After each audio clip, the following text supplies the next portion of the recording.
the draft on a separate screen.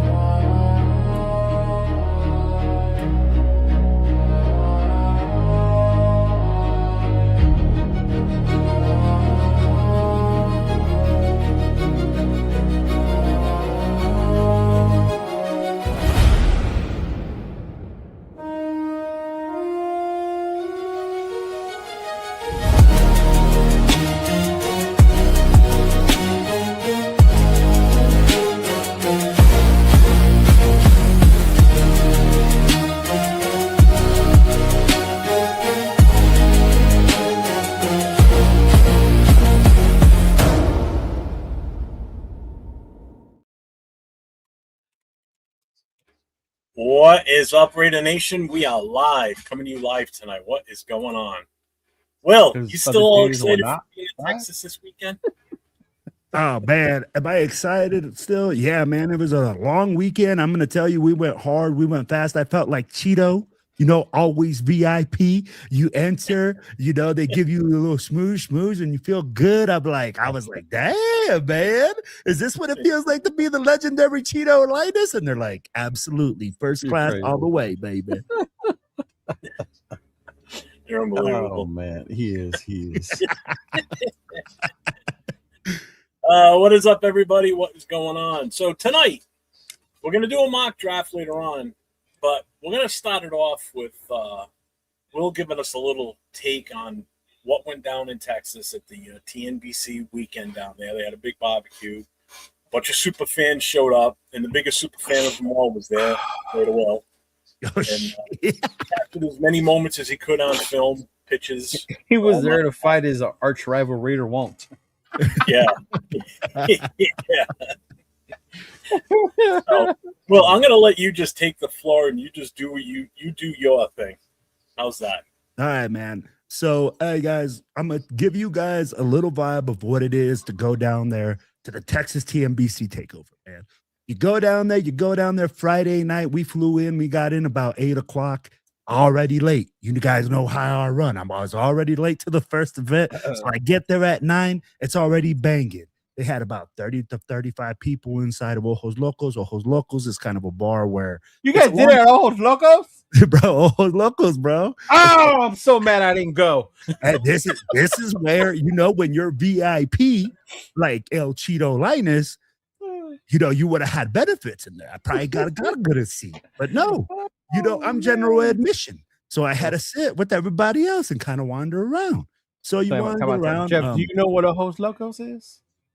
No. No idea. It's kind of like, how in Hooters, the girls would wear skimpy uniforms to serve you chicken wings?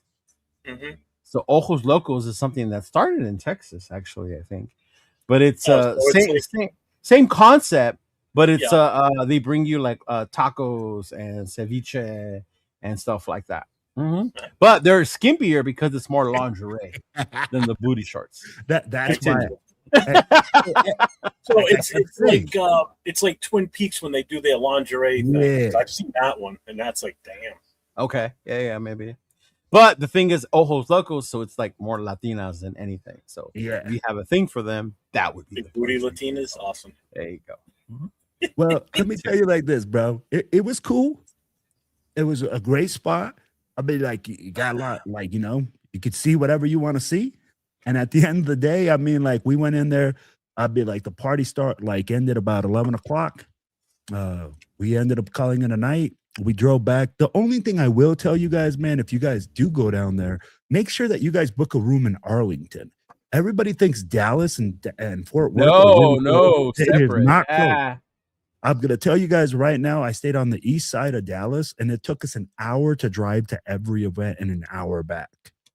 Jesus. So that was kind of being from Colorado, that's new to you. To me in LA, that seems normal. Well, it takes you about an hour to go from place to place. So, and I will say that if you're a big city person, you're probably going to be used to that, For us, I'm like, yo, you drive an hour, you're pretty far away. So at the end of the day, I was like, you know what? That's cool. So we drove back home. Hey, Shit Show Joe threw a hell of a crawfish boil, bro. If you guys ever have an opportunity to hit up SSH crawfish boil with Lady Val, woo, baby. Had the sausage in it? Oh, bro, it has everything. It has the sausages, it has the corn. He was all about that sausage. It was crazy good, man. We had Dope, about man. 15 people show up, So it was dope just to kick it. We kicked it with a couple other groups. And then we ended up going to Fat Daddy's that night. It's in Mansfield, Texas, man. I'm gonna tell you about this fucking location, bro. It is freaking awesome. They had two stages. They had a Kiss tribute band inside. Oh Lord, playing live, dope as fuck, good music. And then they had our event outside, and both events were like loud, bro, but you couldn't hear each other. You know what I'm saying? So it was a good venue, super nice. They had a cigar lounge, bro. Ran into Jay Schrader, met Caleb Rogers' dad. Freaking Kenny King was there. They had okay. And then you got all the super fans, of course, everybody's dressed up and stuff. And I'll run this little clip from that night. So hold on here. Yeah, as you guys can see, man, it's just a short clip that I have, but kind of like that was the night right there. You had kids there, man. You had super fans. You had 4Dub singing their song for Raider Goon. And then we kind of ended the night I'm gonna say about 2:00 in the morning, bro.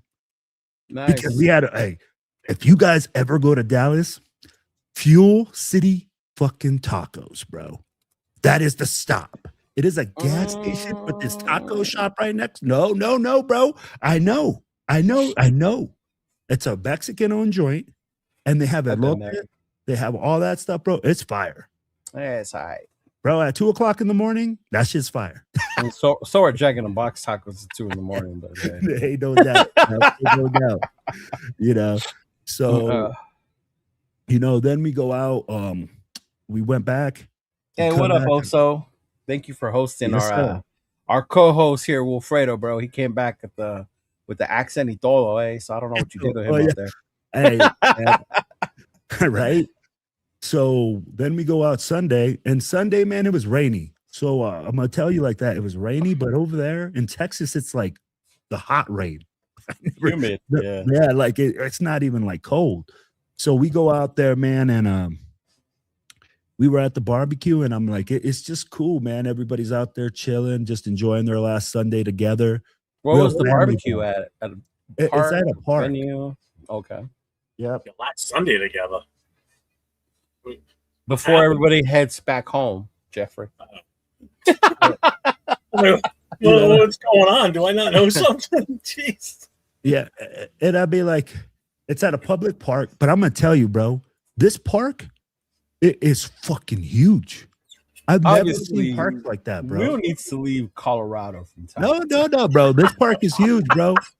This park was a lot bigger than I thought. Like I was like, I haven't seen a park like that in a long time. I will say that gazebo, because I saw some of the gazebo was massive.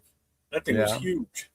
Private park. Oh, okay, also thank you. Uh-huh. Yeah, right. It's huge, man. So yeah, hey, you know what they say? Everything's bigger in Texas. Hey, you ain't fucking lying. And I'll be like, at the end of the day, bro, great event. I definitely recommend people to go out there. I always say, hey, got to go out there and try new things. It's an event that you should try out if you haven't. If you're in Dallas, Texas, get out there and do it big. I know that, yeah. Big Cheeto right here, man, will definitely, be trying to make it down there one of these years because it's one of those events. I went the inaugural year they opened the Jerry World. Yeah. My uncle took me as my graduation present because we played the Cowboys that Thanksgiving. Yeah. Mm-hmm. So I've been there. Yeah. Drove. Never again. You drove. Hey, and that's the one thing I will tell you guys. If you guys go to Texas, man, expect to drive. Yeah. Expect to put in some mileage. But again, hey, make sure that you guys go down there to Arlington. That's the area that most of the stuff is focused in. Oh, that's cool. Man. All right. Yeah, that's what I would tell you. And I mean, like, oh, fuck, man, I forgot this video. But there's this fucking sign outside Cowboy Stadium. It says Cowboys Nation. Yeah. I said, what the fuck is this? Yeah. Also, if you could do anything about that, bro, burn that motherfucking sign down. Because I was insulted. I was like, what the fuck is this? But yeah, bro, other than that, cool spot. Oh, Hurtado's barbecue. Hey, you know I'm a fat guy, bro. I love to eat. That shit is fire. If you guys ever get a chance to go down there and try that, yes, sir. You got to try that. Hurtado's barbecue was a definite banger, bro. Nice. Yeah. Yes, that is the report from, the TNBC Texas Takeover, man, for 2026. It was a shout out to TNBC, man. Thank you guys for putting that out there. Were there any other clubs that you ran into that you saw people? Did you run into Raquel? Was she there? Yes, I saw. Of course, I saw. So the people that were there that were from outside of TNBC, we had TBH San Antonio was there. San Antonio. Of course, we were there. Wesco was there. I saw Raquel. I saw TNBC LA or Las Vegas. We saw TNBC Merced. We saw man, hold on here. Hey, so there's no confusion. Who's taller, Raquel or Diego Pavia? Raquel. Hey. Oh God. You know what, bro? Hey, much respect to Raquel. I love chatting it with her, bro. And I can really see why you enjoy having her on your show. Bro, she is such a smart woman, bro. Like when it comes to football, she knows her shit. She talks her swagger. I loved it, bro. And you know what, bro? Like, honestly, good on her, man. I'd be like, I respect that because we had a good talk. And she told me, it's hard being in a man's world. Oh, Los Rudos was there. Yep. I got it. Keep going, bro. Yep. But yeah, man, it was awesome. At the end of the day, lots of great people there, lots of good people. And you know what? It was all about unity, man. It was all showing support for each other. I'd be like, it was cool. I can't complain. I think also throws a great event. And I hope that it continues to grow and flourish, man. More people need to get down there and support each other. That's what it's all about. Nice.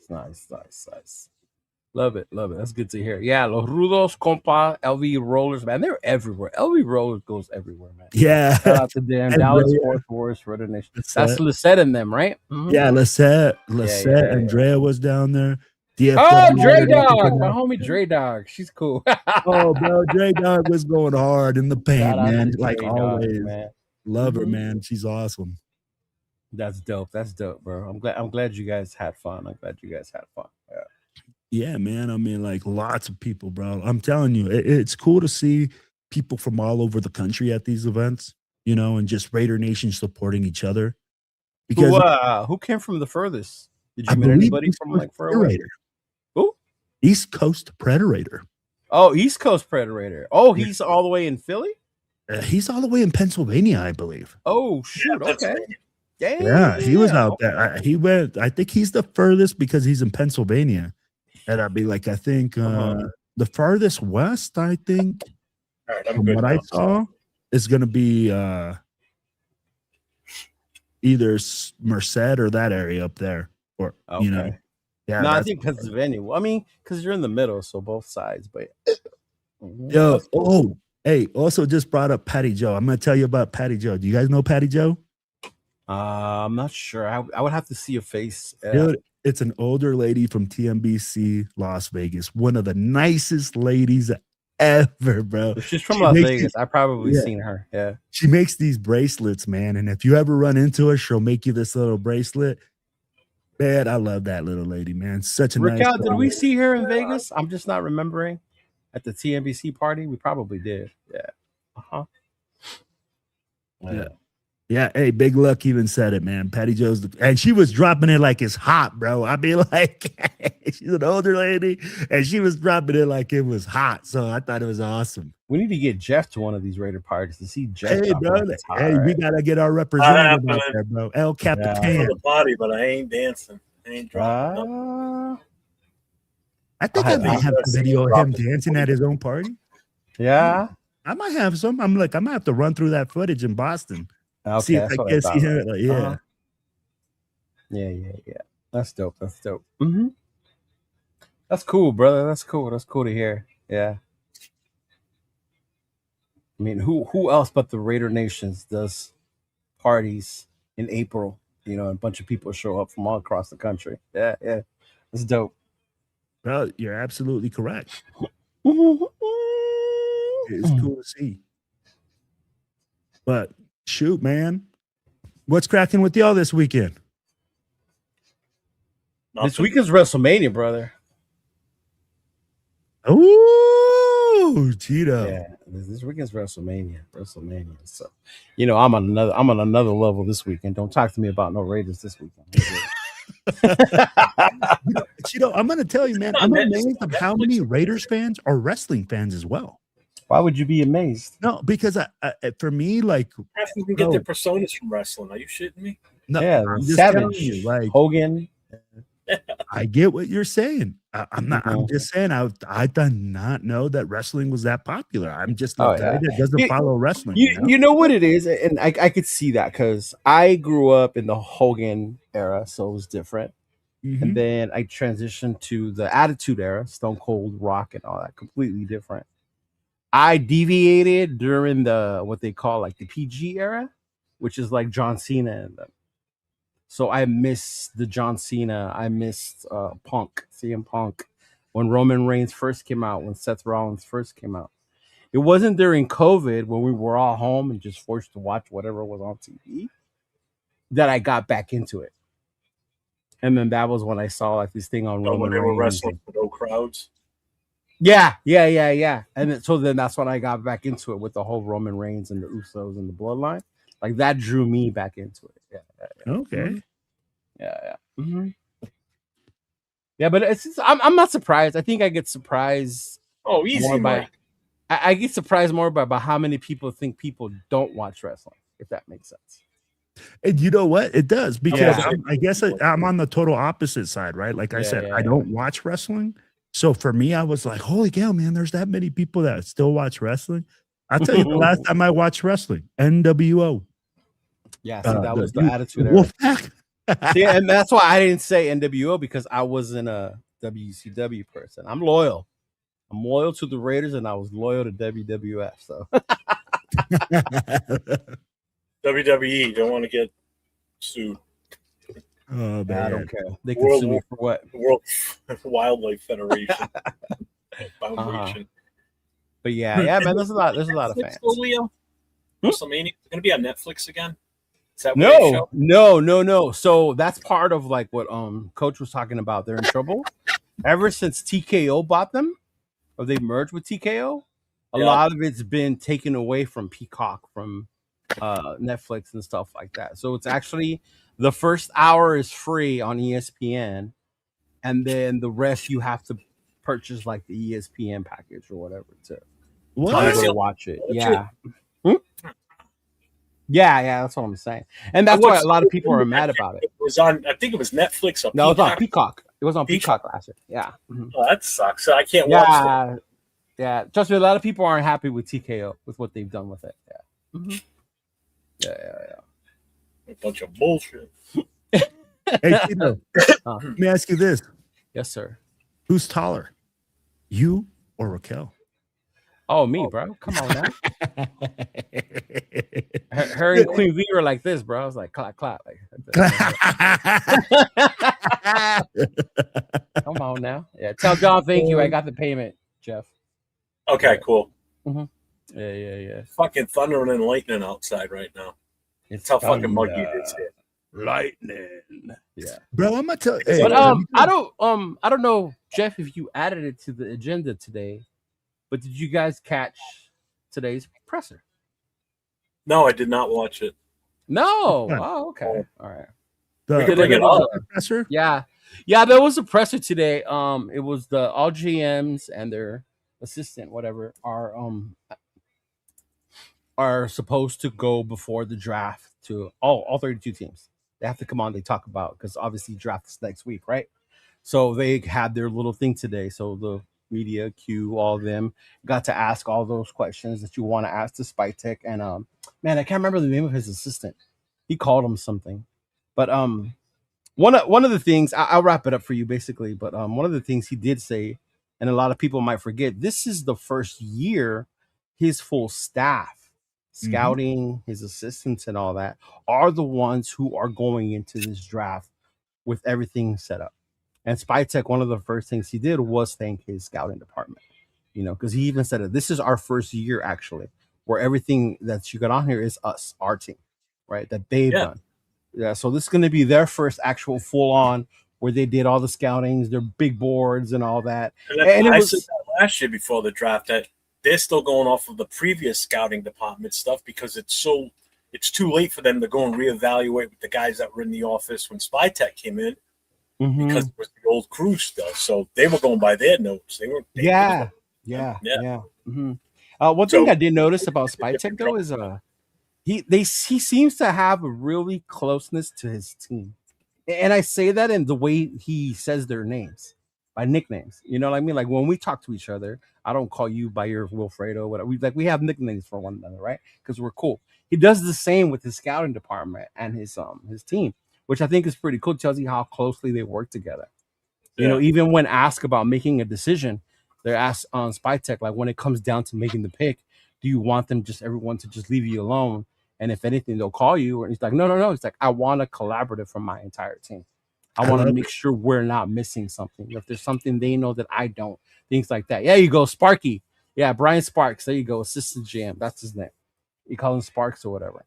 So so just the way he talked about it was very, very awesome to me in my sense. And honestly, going back to what we've been saying all off season, you're seeing a different side of SpyTech we didn't get to see last year.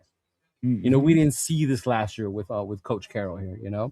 Obviously they still have the previous scouting team and all that stuff here. So that was definitely one of the things that I liked. I liked about it. The first question, obviously, was, "Hey, John, SpyTech, have teams called or have you gotten any offers?" What do you think the response was? Yeah, phones are open. Yeah. So he did say they have gotten calls. Right? He says they have gotten calls, they have gotten offers, and he's asked, and those teams know where we stand and where they stand. So obviously he has been open, as we had said before, right? Don't not listen to offers. So that does put it out there that at least they are listening to offers as far as that first overall pick and what they're going to do in what directions when it comes to that. And then of course they started asking all kinds of stuff about Cousins, needs, best overall, stuff like that, But overall, it seems like they have a good sense of what they're doing moving into next Thursday, which just sounds great to me. I feel very confident based on what you saw and heard in that meeting. And we could probably go over it a little bit more in depth tomorrow, Jeff, after you guys take a listen to it. And then we could bring it up on the Connection Show. And you'll just see that they have a bigger sense of what they're going into next week with one of the most important drafts, I think, for us in the recent years anyway. Yeah. Agreed. Mm-hmm. Mm-hmm. So let me ask you this, Cheeto, when you talk about like the cohesion in the staff and everything like that, when we look at that compared to last year, I mean, like, and again, we keep saying, right, every year we go and we have these feelings in the draft. How does that, what's that difference for you? I mean, like, does that make you feel any different than years previous? I think it does for me personally, because you could tell in the Mayock Gruden era, the picks that Gruden had his hand in and the ones that were Mayock, right? Same with JMD and then even with Ziegler, right? You could tell Ziegler had one, but then ultimately the coach. I've always felt you're the general manager. You're the one who puts this team together, right? You work with your coach, obviously, but bro, obviously it's on you. And it's good to see that we kind of have that structure now. Even if Mark said it's Brady and SpyTech, right? Whatever. But at the end of the day, you have your general manager making the decisions, working along with his coach, but they seem to be getting along as it is anyway, which is another good part to see. Even when you see the interviews, I remember last year, Peter was like cutting off SpyTech when a question was asked to him. Peter would be like, "Oh, no, like I got this one. Let me answer." Like, no, you could definitely see there's a difference going into this draft than I saw last year. Yeah. Absolutely. Mm-hmm. And I'll be like, now that you see that, right, and we see everything formulating, I believe that SpyTech has plans for both, to move back and to draft at that spot. And I'd be like, with his team in there, man, I mean, like, it makes it totally different because you're not going off somebody else's notes. Right. You're not going off somebody else that you don't you don't have that developed relationship. You know, honestly, this year is going to be his scouts, right? The guys that he sees that fit the mold. Right. So is this really Spytek's evaluation year one? I think it's, in all fairness, it's a better, more understanding of what Spytek brings to the table from last year. Yeah. Yeah. What about you, Jeff? You're awfully quiet today, bro. I'm just chilling. I'm just enjoying the last few shows I'm gonna be doing until next week. Because this time next week, once we're done, I'm going to sleep right away, and then we're gonna be up and out of the house by like 5 o'clock Wednesday. It's like you're having that anxiousness, like I wanted to come already. I wanted to come. Yeah, like when you're a kid, you're gonna go to Disney. It's like, oh, I'm so excited. Yeah, I'm not looking forward to the drive, but 9 hours on the road. But we've got a rental, so that way there's no stress, no pressure on our own personal vehicle. So thank God. When he's a Jeff is scared, he needs his Thunder Buddy. Actually, while you guys are talking, I'm playing around in the draft board over here, making all kinds of treats. See, it's funny you brought up the draft board because, like, while Will was saying they have to, he probably has a plan. I forgot what I was watching, but somebody mentioned that how we have these mock drafts now. Mm-hmm. It gives them a way to prepare for any scenario, right? And it's true, right? Like, say somebody comes up and they take a point, like, damn, what do we do? Or you get the call in for the trade. How are we going to react to this, right? Or certain players there that you weren't expecting to be there. What is our plan there if this guy is so many spots away? Or even like last week when we did our mock, and we're going to do one today with Will, I told the guys from the get-go, look, if a guy we want is within like 4 or 5 spots below us, and there's 2 or 3 guys we can rock with, I don't mind trading down. Because at least we're going to get one of those guys. And I think that's what you see them doing is they have a plan. And they're going to submit the right name, not the wrong Byron Young. Yeah, they better triple check. Like, hey, we're on the next seat over. Say, is this the right spelling? Yeah, right. yeah. So definitely see how they put those to use nowadays. Especially they I think Spytek has even said it with all the technology they have at their disposal today. With the AI, with the mock drafts, with the all these evaluators, all these reports that come out. I know Q was talking about a big book that comes out from The Athletic that you download, and it's got like almost every player in there, their pros, their cons, and with their best fits, things of that nature. It's just crazy.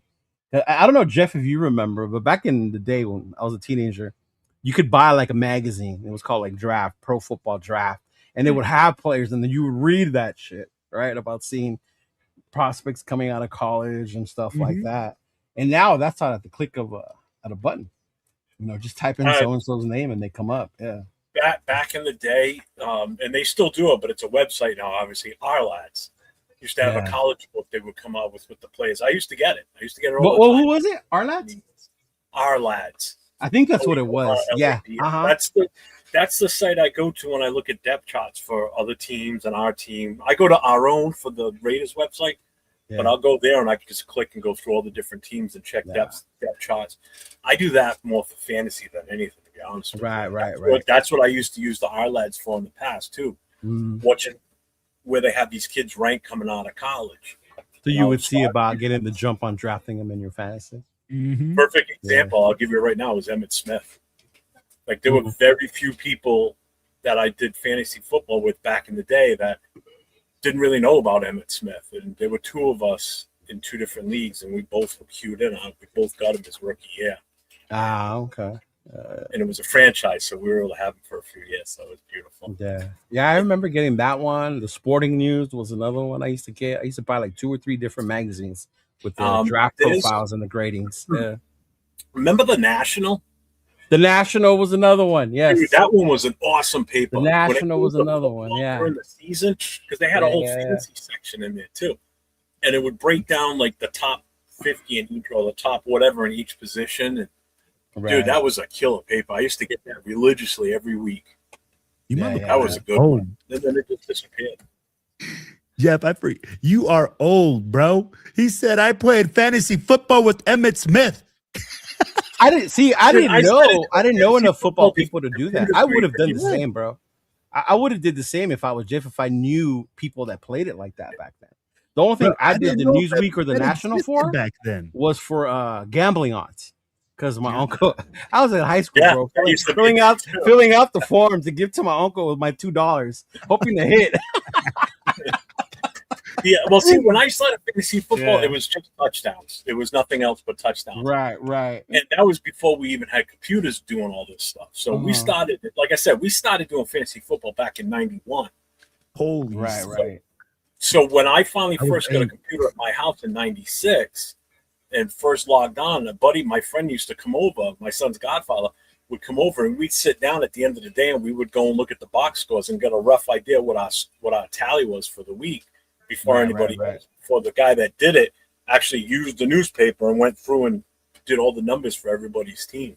Yeah, I didn't know that. See, one summer I played with a bunch of older dudes like that. Like I gave them my cash and then I would wait, and then obviously he's like, they have to tell you your scores. I was like, what? He goes, yeah, we do it the old school way. So you got to wait till somebody, and then you'll get an email that tells you the matchups and who won. Even I won that league, and they mailed me a check, Jeff, for my winnings. I actually got a check in the mail. Would mail it out in a regular envelope. Like that. Yes. Or if you requested to have everybody's information, like all the teams in the league, he'd send it to you in one of those big manila envelopes, sealed it up, and then mailed it off to you. You had to pay him for it because it was a little bit more money because it was a bigger envelope. You get this massive, like that. Holy fuck. But no lie, that was one of the funnest leagues I ever played in, though. Oh, it was great. It was so much fun. Yeah. Mm-hmm. Well, there was no emails. There was no texting. It was you call up and you're trying to make, like in the NFL, you're calling somebody up. Hey, you want to make a trade for so-and-so? And then you'd go through the counter offers. And it was fun, man. That was like when it felt real. Now it's like you just send an email or you do it on the. Yeah, now it's funny to me because you have so much of the information. You don't even have to know. You could ask ChatGPT. You put in your lineup, who's the optimize, or now they have the optimize button, right? You don't even have to. You just click optimize, and it sets your lineup for you. Like to me, that's why it's a takes the fun out of it. I like doing the research myself. You know, I still do it, and that's why I win. So. A fucking optimized button. I don't trust the computer. Yeah, bro, I hate the optimized button, bro. That's bullshit. That's like you don't even do anything. All you do is go in there and auto draft, and then put like, auto set up the lineup. Yeah, and all you gotta do is get lucky. Say you put in Henry, and that's the day he rushes for 200 yards and 3 touchdowns. And boom, you won. There's like no strategy to that, bro. Mm-hmm. Using ChatGPT trying to win a Grammy. Fucking bro. Big Luck is funny as fuck, bro. In life too, bro. Oh man, I can't always clowning. I bet he seems like it. Oh, bro.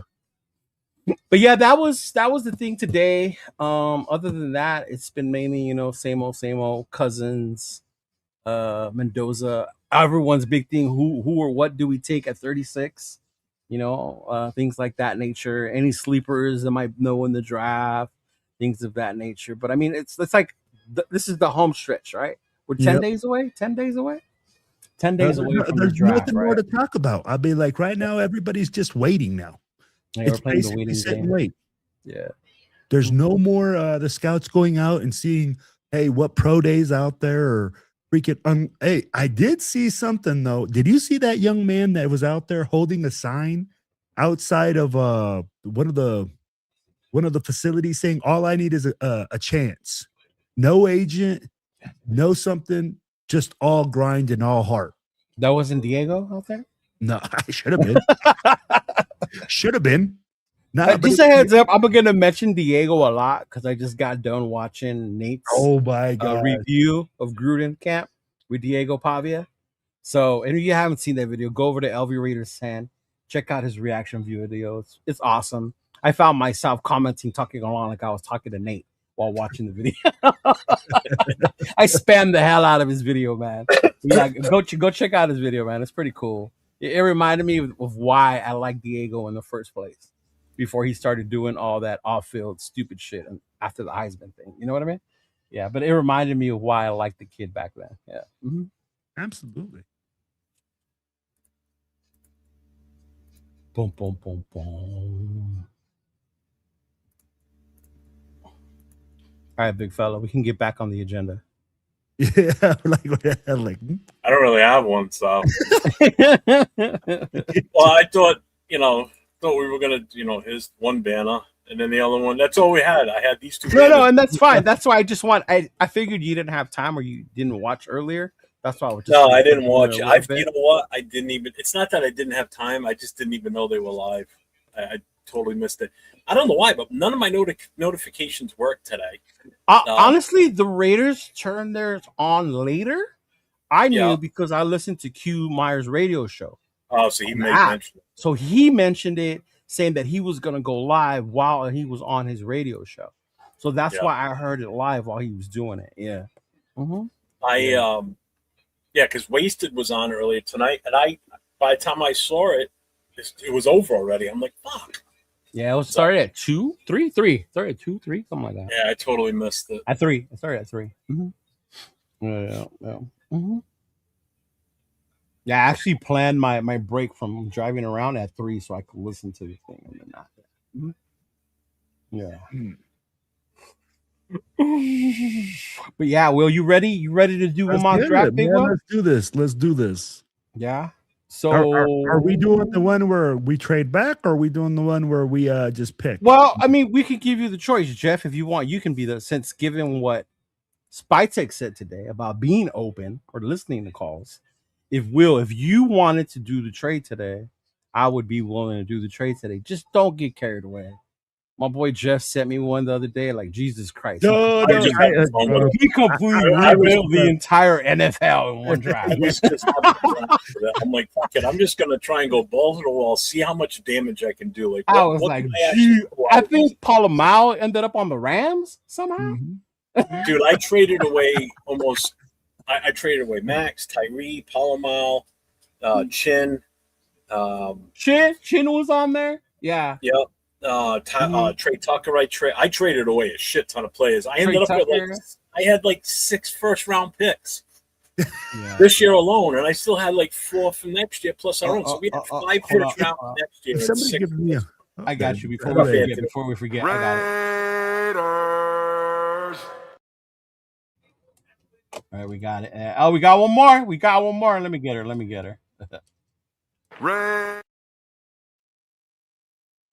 What the fuck happened? Dude, he has so many things on here now. I'm fucking dying. Look at Jeff. Yeah, but they're fun, Yeah. No, they are. I heard you use one last Thursday when you were doing your show with the mouth your thong wearing fatty.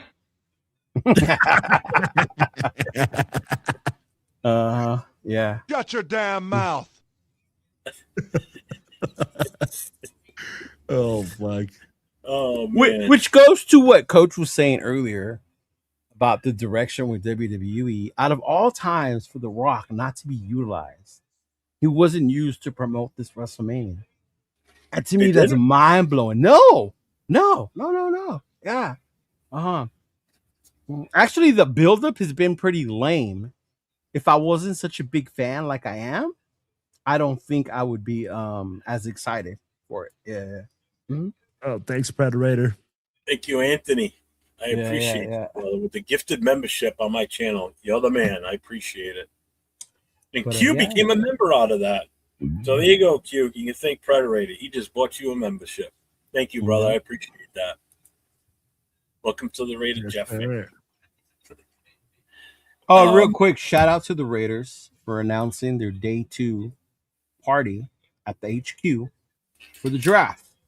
So, yes, I am not able to make a day 1 because I'm going to host one in Camarillo, but my ass is going to drive the very next day all the way to Las Vegas, and I will be there for day 2 of the draft party. So I will be in Vegas that weekend after all. I'm glad you mentioned that because when that came out, people in my chat in the last few days have been like, go ahead, bro. Say it. Yes. They're gonna host a party with Fernando Mendoza. No. We haven't even drafted him. Read what it says. It says it's going to have a party with the first round draft pick. Doesn't That's say all it that says. That's all it says. Right away, everybody's like, "Oh, they're hosting a party with Mendoza." Blah, blah. No, read it. And I'm not changing it myself. It's what it actually says from the Raiders. It says the first round draft pick. I think I have it. Let me find it. Yeah. Your number one draft pick, and it's all it says. It doesn't say a player's name or nothing. So, again, they're keeping this information close to the vest, which as they should. Exactly, because guess what? Yeah. It jacks the value up on anybody that wants to move up for it. Mm-hmm. Sorry, what a it still very well could be a possibility. They could just bite the bullet and let Kirk Cousins start this year. 100%. 100%. But I know too. Now, it might not happen, but don't be surprised if there is a trade draft day and it's one of our players being traded away. Hey, Cheeto, what's the refund policy on your shirt? Honestly, that's why mine says draft. And a lot of people have given me shit about not bringing jerseys to the draft party. I'm like, bro, do you understand? Like, if we don't draft him, I would get stuck with all that product. At least my shirt's it's a shirt and it says draft on it. No, it has him in a jersey, but it still says NFL draft on it. Yeah. Yep. Mm-hmm. No, man, I saw people buying jerseys. I saw everything this weekend. I'm like, bro, what happens when we don't draft? If we don't draft this dude, if we don't draft him, that side of Raider Nation that wants him so bad are gonna lose their ever-loving mind. Bro, people are gonna go nuts. Somebody posted the comment on the post that I put about what Spytek said, and he's like, if we don't draft him, we're going after Spytek. Yeah, right. I guarantee he'll get death threats. I would not put it past some Raider fans or some fans out there to give him to send death threats to him because they didn't take him. Yeah, that's how obsessed fans are with this guy. That's what drives me nuts. Yeah. I've never seriously. Let's go back through the years. We're on the subject now, so we're going to stick with it for a minute. So thanks for the content. You're welcome. Let's stick with this for a second. You tell me, when was there so much hype for a player that we haven't even drafted yet, other than this one right now? I would say the Ashton, but not this bad. Not even close. We got into a lot of debates about Ashton and taking a running back at 6. And people said we were stupid. We didn't know what we were talking about, remember? And we were. We said you can get another running back later in the draft. Yeah. But since those two, oh, man. The Raiders or a number one in general? Or just the Raiders? Just the Raiders. Oh, just the Raiders. And then we can address your other question. So bro, I haven't seen us this excited in a long time. I'll say it. Charles Woodson, maybe? No. Nope. I don't know. Here in Cali, we were super excited about getting Woodson. Yeah, in Cali, this is across the nation. This covers the whole. When I say the nation, I mean the whole. You know what changes it though? Not being able to know because we didn't have access to each other like that, like we do now. You know what I mean? True. Now maybe we see it more because we're also connected. Yeah, but we're also for the last 10 to 15 years, there's been the internet, there's been all this, there's been text. So the hype could still be there. It's just the hype this year is just I've never seen it at this level, actually, probably for any player ever. Because we haven't picked this high since Jamarcus Russell. That's why I don't remember the hype on him. I saw more people. I do. I remember the hype on Jamarcus. Yeah. I remember that too. I don't remember like 80 yards off one knee. Did you see that throw? Oh my God. 70 yards off one knee. He's 6'6", 204. This is the new generation of not studying, not Cooper doing wasn't all that hype. Cooper's hype, anybody's hype in the past isn't even close as Genty. Cooper wasn't that. Genty was more of a split fan base. That was more of a 50-50. Okay, this here is basically 90% for and 10% don't. That's what I'm saying. You know, there's a higher percentage of fans, Raider fans, that want this pick, that want Mendoza, versus don't want him. But I can understand why, though. I can understand why. I can, too. I mean, like, at the end of the day, when you look at it and you say, hey, position of need, the highest position of need on any team is quarterback. And we haven't had one in a long time. Yeah. And people are looking at it as saying, okay, When is the next time we're going to be the number one pick and have whoever we want in the draft? Yeah. You know, and that's honestly, I can see that. Yeah. And the fact that it's a quarterback. The fact that it's a quarterback. Genty was hyped. Genty was definitely hyped. I will say that, but not to this extent. Nowhere near is their media coverage on this like there was for Genty. Yeah, but the quarterbacks make the league go round, though. I get that. It's a quarterback-driven league. Yeah. But still, this is insane. Yeah. You know, I don't even think you're going to see even if Arch Manning, and I'm not saying for us, even if Arch Manning comes out next year and during the college year, he just blows everybody away, wins a national championship, does the same thing Mendoza does, gets the Heisman. I don't even see the hype on him as high as this. It will be. You just won't see it. I don't see it. It's going to be huge. It'll be there. If he comes in there next year and tears up college football, Jeff. Yeah, but here's the problem with Arch Manning. It's going to be the team that's going to have the number one next year that they're not. His camp is not going to want him to go to, and by his camp I mean his dad, his grandfather, and his uncles. They're not going to want him to go to like the Jets or the Cardinals. Well, maybe the Cardinals because LaFleur's there, but he's going to end up on a shitty ass team. Granted, we're still Mendoza's not going to a winner. No, we're still a shitty ass team. There's no toys about it. I'm like, until we put blood and sweat on the field, we're still a shitty ass team. We're still last year's team right now until proven otherwise. And that's why people get this false hype and hope that we're going to be phenomenal with him.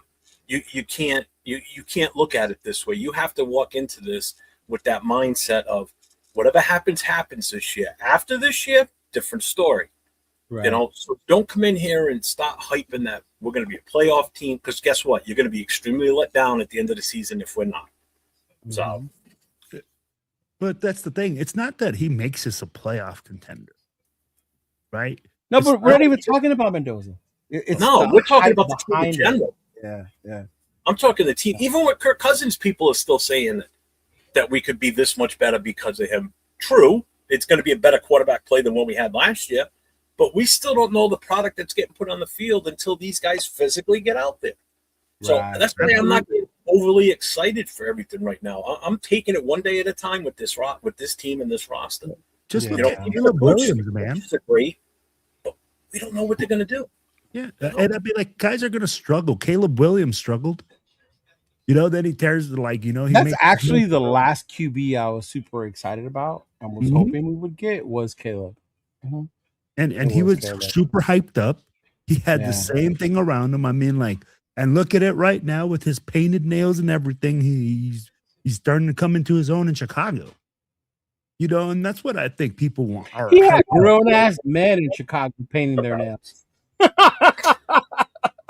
what I'm saying. And I'll say this, too. Yeah. And I know people will push back on this, too. I still think Genty was the wrong pick last year. I really do. It's too early to say if he was right or wrong because it's only been a year. Yeah. Right? What do you want from a first-round pick? Longevity, durability, success, continued success, right? Stable success. Can you gain that off of 1 year? No. Even if Mendoza comes in next year, right, and he plays for whatever, right, and he has a horrible year, I'm not gonna blame that 1 year. Oh, he's a bust. You can't do that. All right, you have to see the longevity part of it. No, but but that's just it though. When you're picked that early in the first round, meaning Genty, you're coming in with that expectation that you're the guy.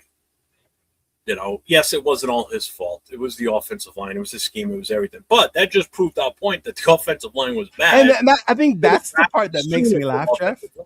When people say, I told you and Jeff, da-da-da. Our point wasn't to draft him. Our point was, he needed an offensive line to be the guys you thought he was going to be. And all we kept saying is our O-line is not there to be able to create those holes for him. And it proved it. Yep. And guess what? We were proven right because the offensive line. But we were wrong because he almost gained 1,000 yards and it wasn't his fault. Yeah. You know? Still nowhere near most people's predictions on what he was going to do. Yeah. Not even close. 3-year evaluation process, bro. 3 years. Give that guy 3 years. That's what drives me crazy about the Tyree thing. We're going on year, 5 almost?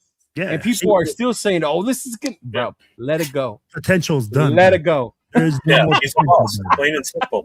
Let it go. Absolute Let it go." boss. 7th overall, and this is what we got. He may have had different coaches changes, but you know who's been there the whole time? Our defensive coordinator, Rob Leonard, has been there. Yeah, exactly.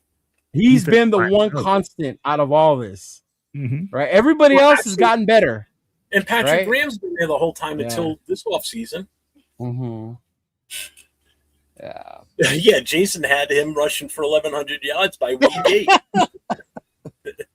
I remember I had when he over got 1,000. drafted, people were saying 1,500 or was like the mark for him. And I was like, whoa. Like, even that was to me. Was I a said lot, too. 1,500 combined yards. Yeah, combined. Combined. Yeah. He still, I think, was like 1,300 combined, Mhm. which isn't bad if you think about it. But- But that just to show you he still wasn't what we expected. And it proved because we couldn't win games, you know? But to that So- point, Jeff, the minute we drafted him, it's not like me and you went anti-Genty. No, we supported him. I Right, mean, I so was the minute- at when Right. we I drafted him. filmed 805 and I laughed my ass off on his reaction to it, right? But once he put on that jersey, I had my shirts. I was at the games cheering for him. I was in Houston telling everybody, like, I don't know where this came from, y'all. Like, this is fucking amazing. Remember that, Will? Mhm. Yeah. Yeah, see, like Yeah. Lewis just said, 970 plus yards rushing, 1,200 plus in scrimmage. But that's for the first round pick. You had a guy that went in the second. You had guys that went later on. Whoa. But Same the thing, team, but we could have the done team something. has a lot to do with that. We can't evaluate yardage just on saying this guy got it by himself. He's not blocking for himself. You can do Okay. that when you're trying to prove your point. You only see certain narratives when they benefit. But when you're trying Judkins to didn't play even that, start the season. He didn't play because of his contract and his Right. his Right. suspension. Judkins started And he almost- later. and he almost caught up and matched Genty's total runs for the year. Okay. Yeah. Trevion Henderson pretty much had almost the same numbers as him. Yeah. Patriots are superior team in every You know, aspect. and they weren't first rounders. That's what I'm getting at. They weren't the number 6 overall pick. We could have taken one of those guys later in the draft and addressed the offensive line early in the draft last year, and we didn't. Yeah. So this is where we sit. And I know people like, well, the coaches didn't help. But here's the thing. If we would have had that guy, like say we had what's his name that went to the Jets? I know what you're talking about. Oh my God, why am I drawing a blank on That wasn't even who I wanted. I wanted them to I know, but let's draft say him. it was Yeah. him. But now this year he's on our roster with a better set of coaches. Membu, Membu, there you go. Membu, thank you, Big With Love. a better set of coaches. Now we're a step ahead of the game, and we wouldn't probably have to look for an offensive lineman soon. Yeah. We could wait longer because now you've got an extra. You got a first rounder from last year that would have probably played horrible last year because of the coaching. I get it. But And we the wouldn't- crazy part is people say you don't see backs like that in every draft. Call me a homer or not, but the running back who's number 1 this year is better than the one that was here last year. Oh my God! Night and day. Because here's the thing: if it wasn't Mendoza going first, I'm telling you right now, Price would probably be Love would probably be the number 1 pick in this draft. He wouldn't because they don't draft running backs that They don't high. draft running No, back. but I think for his talent and what he Yeah. can do, I think he's the number 1 overall value in this draft. To be honest, Because before Genty, who was the one that was picked? Was Bijan, right? Bijan? Bijan Was the last one Robinson. to be picked that high? Was you Bijan? put Bijan in Boise, and he's killing it. Yeah. He would blow away Genty. But you put Bijan anywhere, and he's killing it. But I think it's funny though, in all that, and it gets lost in our arguments or whatever. It's not that we're saying the guys are trash. Mendoza's not trash. Genty's not trash. No. It's the value of the pick, right? What you could have gotten at number 6, you could have found the running back who matched him, whatever. Maybe you think the other guy, but they were about the same level in a later round. Yeah. Right. The same thing with this year, right? We're saying with the number 1 overall pick. If you have a team who wants this kid more than we do, and they're willing to give you a haul for him, why not just trade back, right? And get those first round picks. We're not saying trade them for the stick of bubble gum. No. And I think that's what gets lost when you say trade. people and think that means you don't want him. Yeah. And you know what's going to happen after the draft. If we take Mendoza after the draft, it's going to come out somewhere along the line. Someone's going to it out, and they're going to be like, hey, this is what the Jets had offered the Raiders, but they turned it down. And if it's like, say, 2 or 3 first rounders, like say they're 2 this year and they're first next year to jump up to that number 1, and we didn't take it, I'll be ripped because. Well, it depends on what you see from Mendoza, right? I don't think you're not going to see much from him this year. Well, no, I mean in general in his career, when you go back and look at it, right? Was it worth it, right? Like, because people used to tell me, 3 first rounders. I was crazy for wanting to give that much up for Caleb, right? At the end of the day, I'm still thinking, I don't think it would have been that bad to give that up for a kid like that. You know, it just depends on what their success ends up being. Like, I think we talked about it before, Jeff. Like, would we trade that many picks for a Burrow or for a Manning, right? Would we give up that much picks for one of those, knowing what we know or whatever? Like, yeah. Yeah. Oh. All right, we ready for this draft? Mock draft started, bro. Let's do it. Let's get it. All right, so if we do this, how many rounds are we going? Nope, that's not a good layout. I gotta find the right layout. Yeah, let him find the layout real quick. Hold on, let me get this on my boy Damon real quick. And he said, "Lord have mercy. As a franchise, I have supported this team for over 40 years. Join the club. You ain't the only one. Now we only had one number 1 draft pick one time in its history, and we took Jabba the Hutt. Mind you, our owner, the one we call the Godfather, loved Jabba the Hutt. So, just saying, all right. We're gonna have to go with it this way. And now everybody wants to trade away the number 1 pick. I think people need to stop it and trust the Super Bowl coach that we just brought in. Okay, and I'm fine with that. I'm fine with that, Damon. But what happens if they trade? Are y'all gonna turn your backs on them? That's because everybody's thinking that they're gonna get drafted Mendoza. This is the thing, right? If you're thinking, hey, let's ride with them, then you're gonna ride with them no matter what they do. Because you're believing in them and what they are wanting to accomplish. Right. So guess what? If they think they get more value in that trade, then shut the fuck up. Yeah. Right? Just like if you want them to draft Mendoza. I mean, like at the end of the day. Did you find the format, Jeff? Yeah, we're gonna have to stick with this one. Okay. This is the best one. Alrighty. All right, so we pick the Raiders. We go fast. Normal or fast? We can do normal. Do you normal want so we can see if we can stop it and then move up? Remember how I missed the opportunity to move up? Yeah. So let's do normal. Mm-hmm. All right. So we're gonna. By the way, did you hear they're changing how much time is being allotted per team? Yeah, it's going to be faster. 8 minutes. Jesus Christ. What's it going to be? It's going to go down to 8 minutes in the first, 7 minutes in the second, and then like I forget what. 8 for the first, right? Yeah. They cut it in half. Almost in half. Wow, that's nice. Yeah. All right, look at that. Will. Justin Mendoza? Who's Justin? Will, focus. What's you the want to listen to trade offers? Trade offers, yeah, of course. If you're a GM, you have to listen to trade. Arizona's giving up their 3rd, 34th, 65th. That's 3 picks this draft. Plus their first next year and their 2nd round next year. That's one offer. Okay. The Jets give up 2, 16, 33, and a 3rd round next year. Okay. That's 3 picks in the top 50, by the way. Mm-hmm. Go ahead. And then the Browns are giving up 6, 24, 39, 70, right? 4 picks in the top 100, plus 1 number 1 next year. Oh. So what would you like to do, Will? Can I see that the previous offer again? Wait a minute, there's one more. Oh, there's one more? Oh, wow. Oh, Pittsburgh. Pick 21, 53, and 75.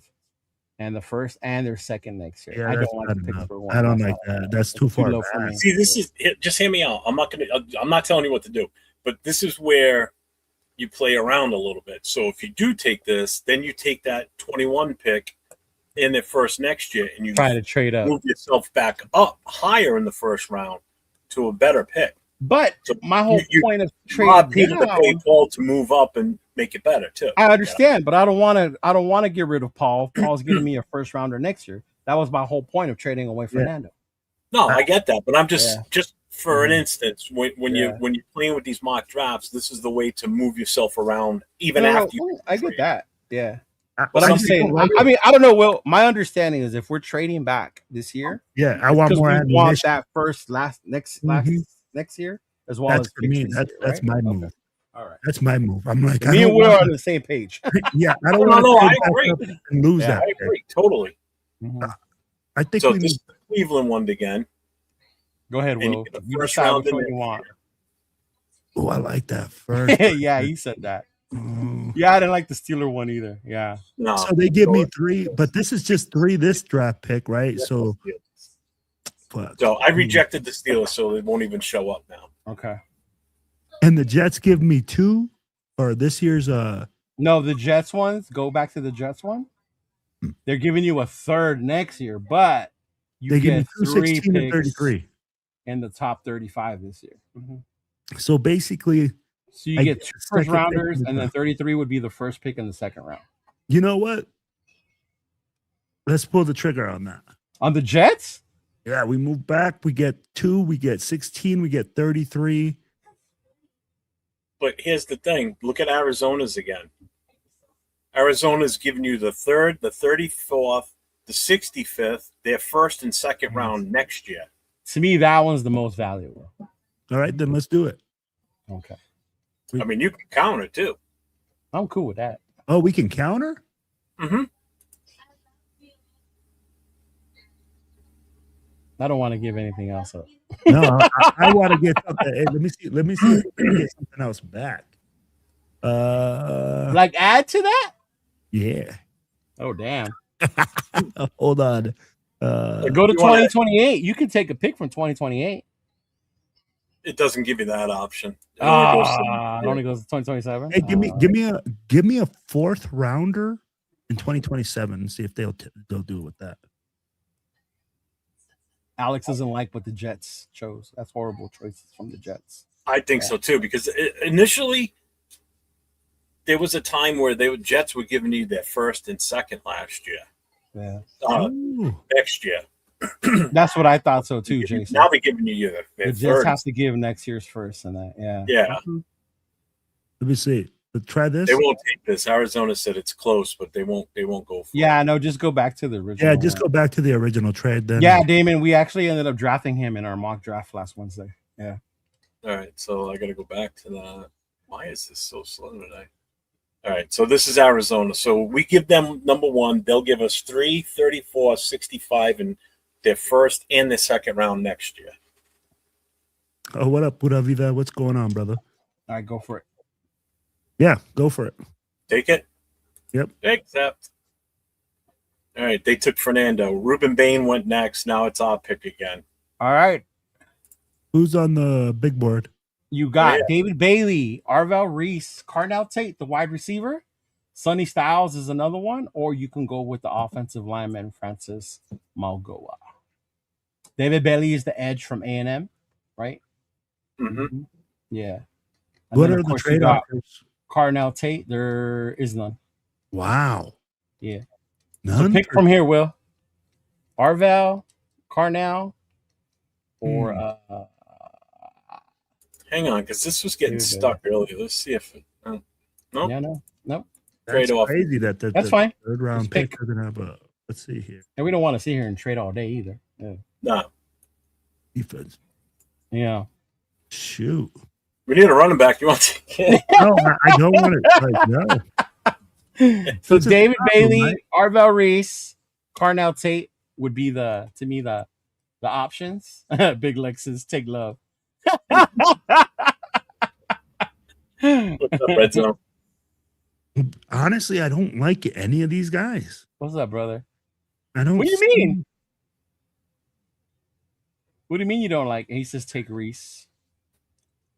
Oh. You don't like Reese. You don't like Bailey. You don't like Carnell Tate. But I'd be like, I know exactly who I would take if it was me. Who's that, Jeff? Tate. That's what I was thinking too. With as much as I would want, see, I would be torn between Bailey and Reese. Yeah.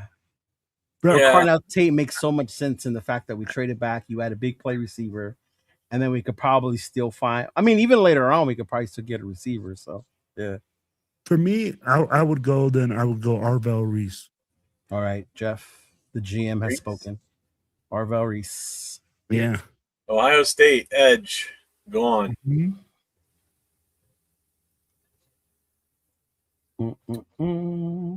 So our next pick is at 34. David Bailey. Ooh, okay. Our next pick is at what? 34. Okay. Because Arizona only had one first-round pick. Okay. Caleb Downs. Oh, it's going to take forever. I know, you can't speed it up. Not now. Sonny Styles. Freeling. Fano. There goes 2 tackles. There should be 4 tackles gone by the end of the first? Yeah, you got Lomo still there. And biggest fear, Makai Lemon. To the Rams. Yeah. I know Nate will hate that. Oh, wow. He went all the way at 14, huh, your boy? Yep. To Baltimore. Falk from Auburn. Edge. What do the Jets take? Tyson. Jets. Nope. Jordan Tyson. Arizona. Oh, they made some trades here. They took Concepcion at number 7. Omar Cooper Jr.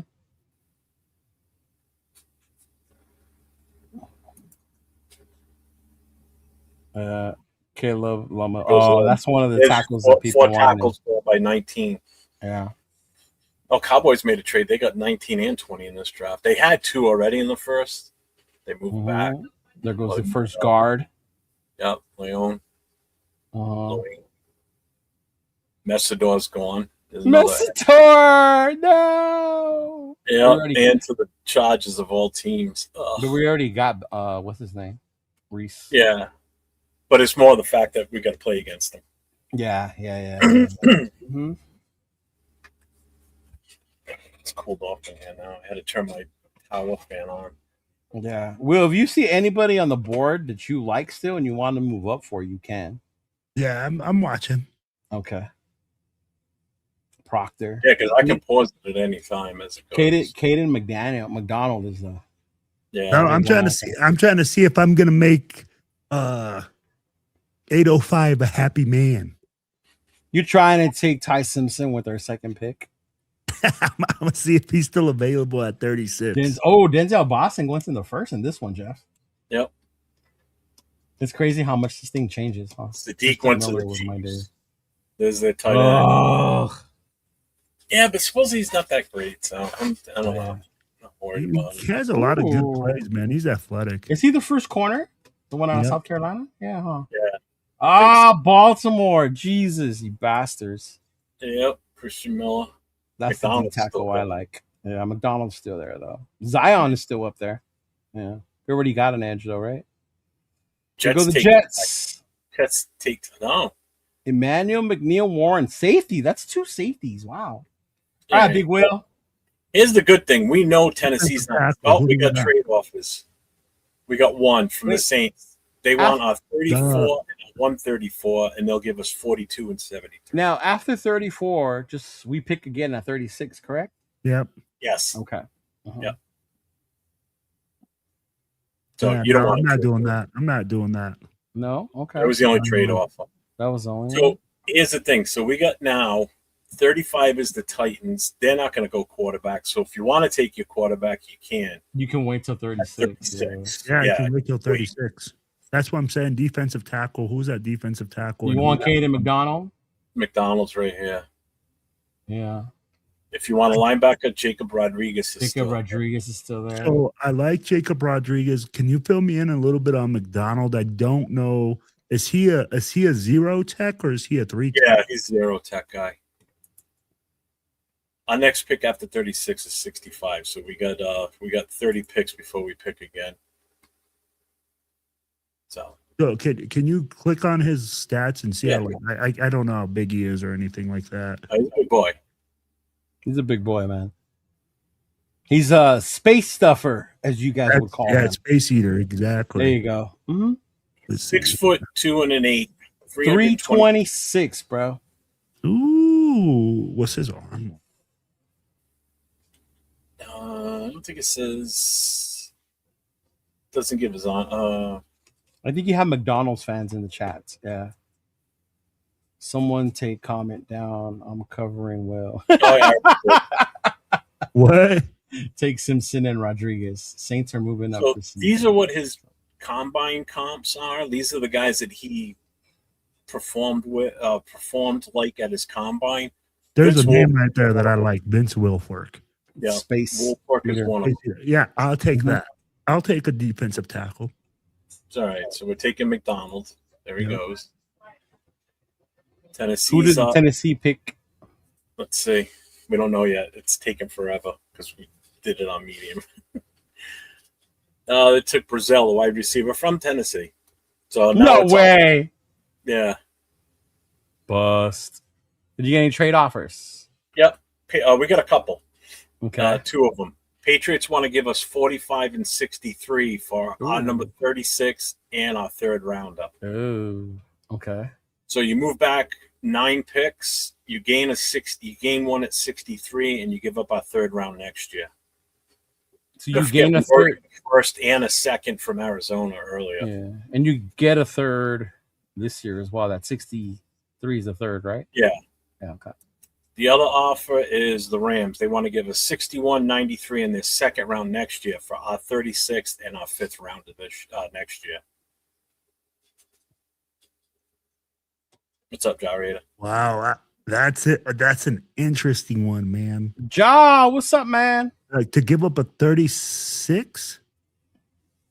This one's a tough one to take. I don't like it. Yeah, I don't. I like heard that, Ja. Y'all ain't gonna like this. Tom Brady will be visiting Mendoza and Miami before the draft. What the fuck? Here we go. He's gonna tell him, like, look, kid, I hope you enjoy that steak. We're gonna trade you to New York. So man, I'm not gonna trade out. Let's just stay. No. Who are you gonna take here? Who do we got? Like, do you got corner? I know that Ty Simpson's on there, but I want to see if we got a corner. I think he might slide. Well, you got the corner that Leo loves right here, yes. Chris Johnson. Mm-hmm. I like him. Damon in the chat likes him. Kubiak likes him. There's a lot of Hugh people. Myers likes him. I'm bringing up. But am I drafting him too high? That's the question. I wouldn't put much attention to the numbers next to them so much. Yeah. So he's right at this point, 193 pounds. His PFSN grade is an 84.49. I know, Alex. I know. These pop-ups on this. That's the only thing I hate about this site. Yeah. It's the pop-ups. Oh. There we go. Let's see. His comps. These are the teams he's visited. KC, Pittsburgh, and Seattle were part of his top 30 visits. The Johnson. These are the guys that his comp was similar to. Stephon Gilmore, David Long, Jonathan Joseph, Caleb Ransor, and Bradley Roby.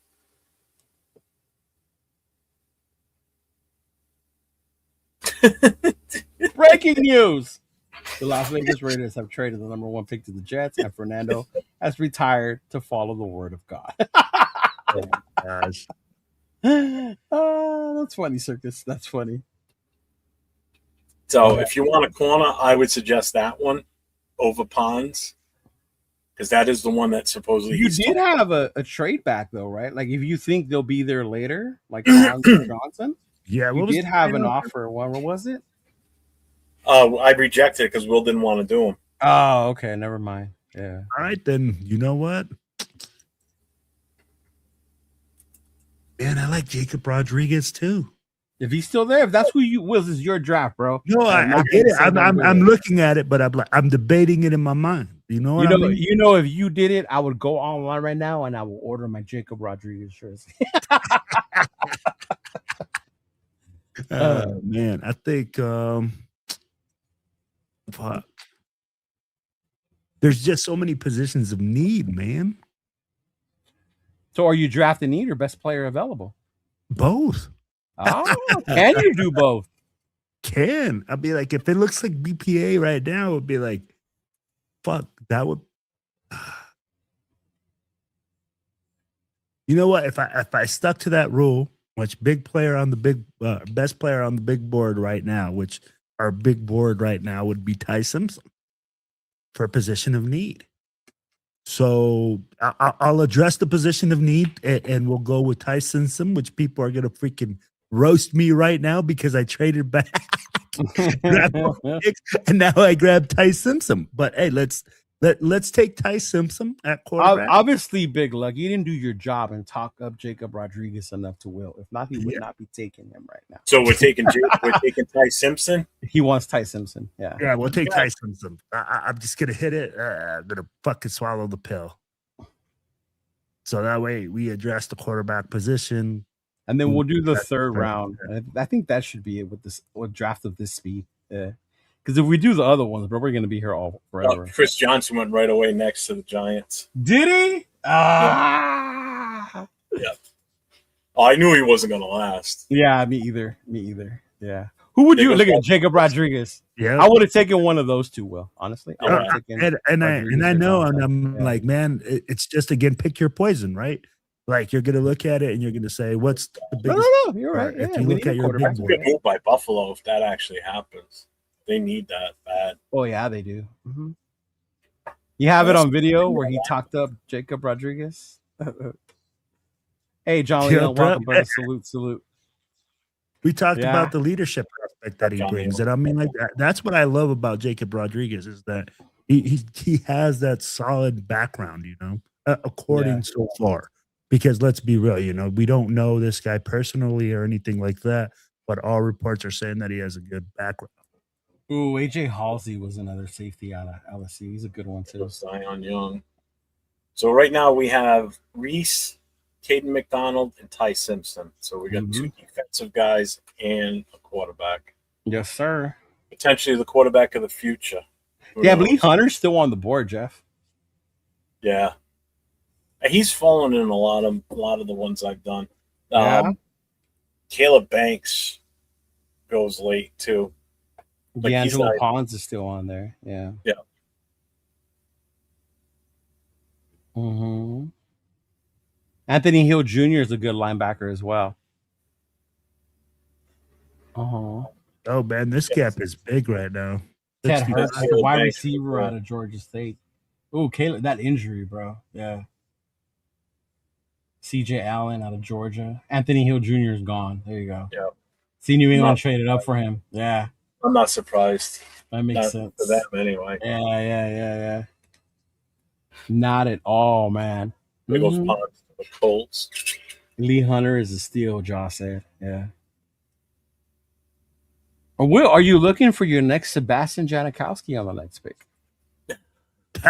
No. Well, these are our immediate needs, Will, right here. So QB, offensive guard, tackle, wide receiver, and DT. So you've already taken care of the quarterback and the DT.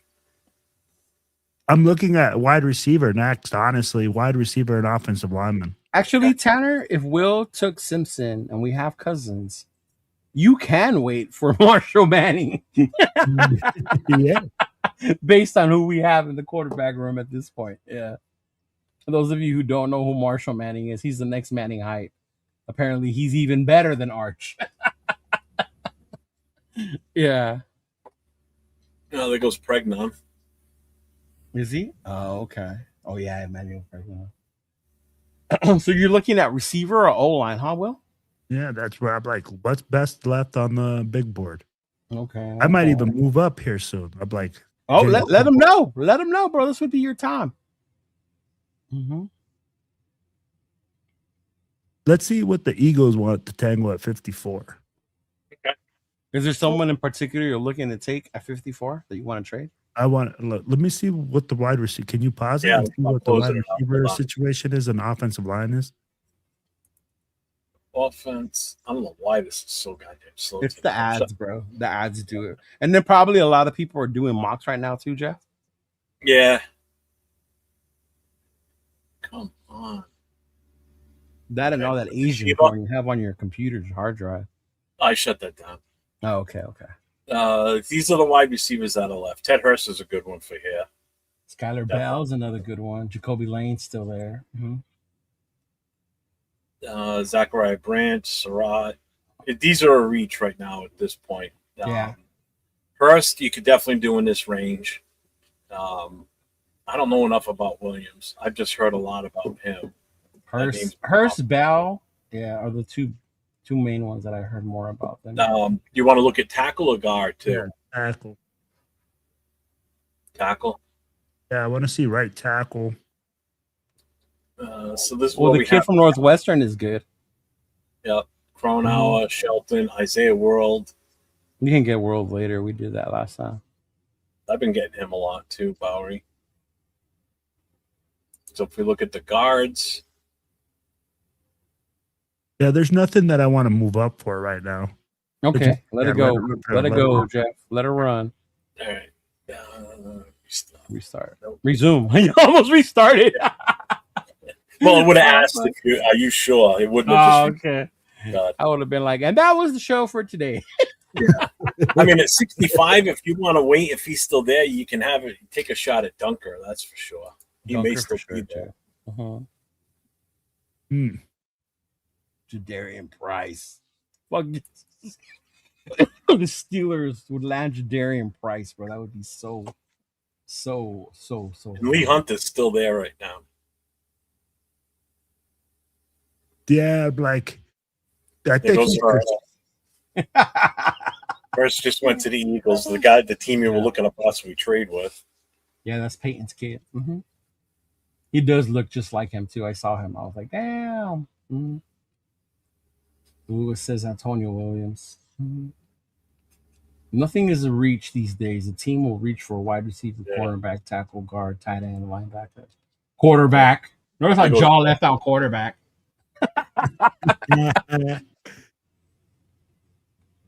Right there, that kid Hetch. If we didn't have Linderbaum, that's who I was going to hope we would have grabbed in this draft. Hetch, the kid out of Kansas? Yeah.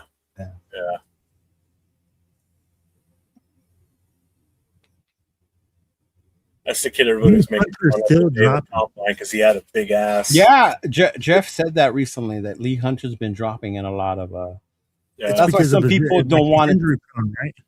That's why some people don't want to use the 36 for a D tackle because they're saying there's going to be more. But you don't know. Look at Caleb Banks. You right here. You got two guys. There goes Skylar Bell to the Niners. All right, we're almost there. Julian Neal's a good corner too. At Arkansas. Yeah, Hedge is coming off injury, but he's still the best center in this draft, and if that's what we needed for the future, I would have been fine with that too. What do you mean, Jeff? We have JPJ. He's the center, goddammit. No, he's not. Don't even start. Was another good one too, actually. South Cal. Yeah. They had the safety from USC in the building the other day for a visit. Yeah. Genesis Smith. Caleb Banks is still there. Lee Hunter is still there. Yeah. We are approaching the end of round 2. So wait, day 2 is round 2 and 3, right? Yeah. So when I'm there, I'm going to be there for round 2 and round 3. Okay. So that's where you're going to see most of your action is in 2 and 3 teams moving. And that's why I'm not mad about being in Vegas for that one. Exactly. But that's also your meat and potatoes are in that second. Like your premier, your elite guys are going to be that first round type shit. That's actually when I had more fun last year. Was day 2 when me 805 and a couple of dudes went to this little bar and we watched it there. Yeah. All right. So the Bears want to make a trade. No, I don't want to trade. I want some chicken wings. Chicken wings. Can we go to Twin Peaks for some chicken wings? I don't want to trade back. Nope. Hey, let's look at a wide receiver. You got to give me a second. It just takes forever. What kind of wide receiver are you looking for, Will? Are you looking for speed, size, possession, game changer? What kind of wide receiver are you looking for? right now, what I'm looking for is a guy that can has multi dimensions. He does a punt returner, kickoff returner, a guy that can do more things than just. That would because be we're more looking like at a branch then, huh? we could do that. We could do the legacy pick, right? Yeah. At 65 would be kind of early though. Yeah. Don't forget, you got another pick coming right up at 67. Yeah, we got another one at 67. Yeah. So let me And look then at next after 67, we're at 102. So we got. we still got 3 in the third. This is the third. This is where we're gonna I have your got 3 3 picks in the third, Yeah. right? You got 3 Yeah. picks this round, I think. Yeah. Okay, so right now let's look at either interior offensive line or offensive Tackle? tackle. Yeah, Or guard. Guard or tackle. both. I'll be like, let's see what's left. I want to see what's in there. Okay. I'm gonna look at the guards. I think Dunker's still there. Yep, Dunker's Dunker's right there. At 71. there. Mm-hmm. What's Oh, he ain't gonna make is it he a much right longer. guard? Is he a guard or is he an inside He's a or guard. right guard? I don't know which side. If it says, hang on. Oh, it's gonna take forever. 67, 102, and 117. Yeah. Mm-hmm.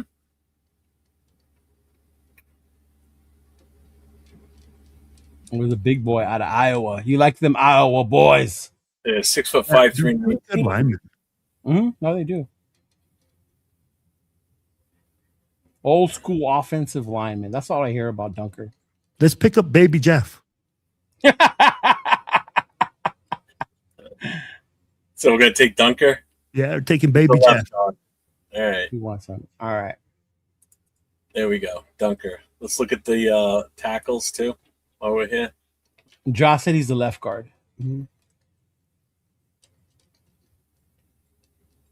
could move JPJ to right guard. Make him a mauler. That's what he is.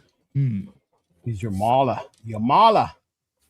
So these are the tackles that are left. So Oh, they that's took. that big kid, right? That 6'8" kid that's 300 and something pounds from the right or the outside tackle. Can Which you one? him? Demetrius Crum over?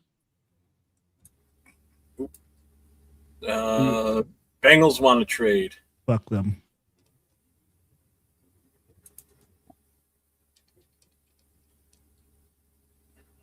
All right. So here's his info.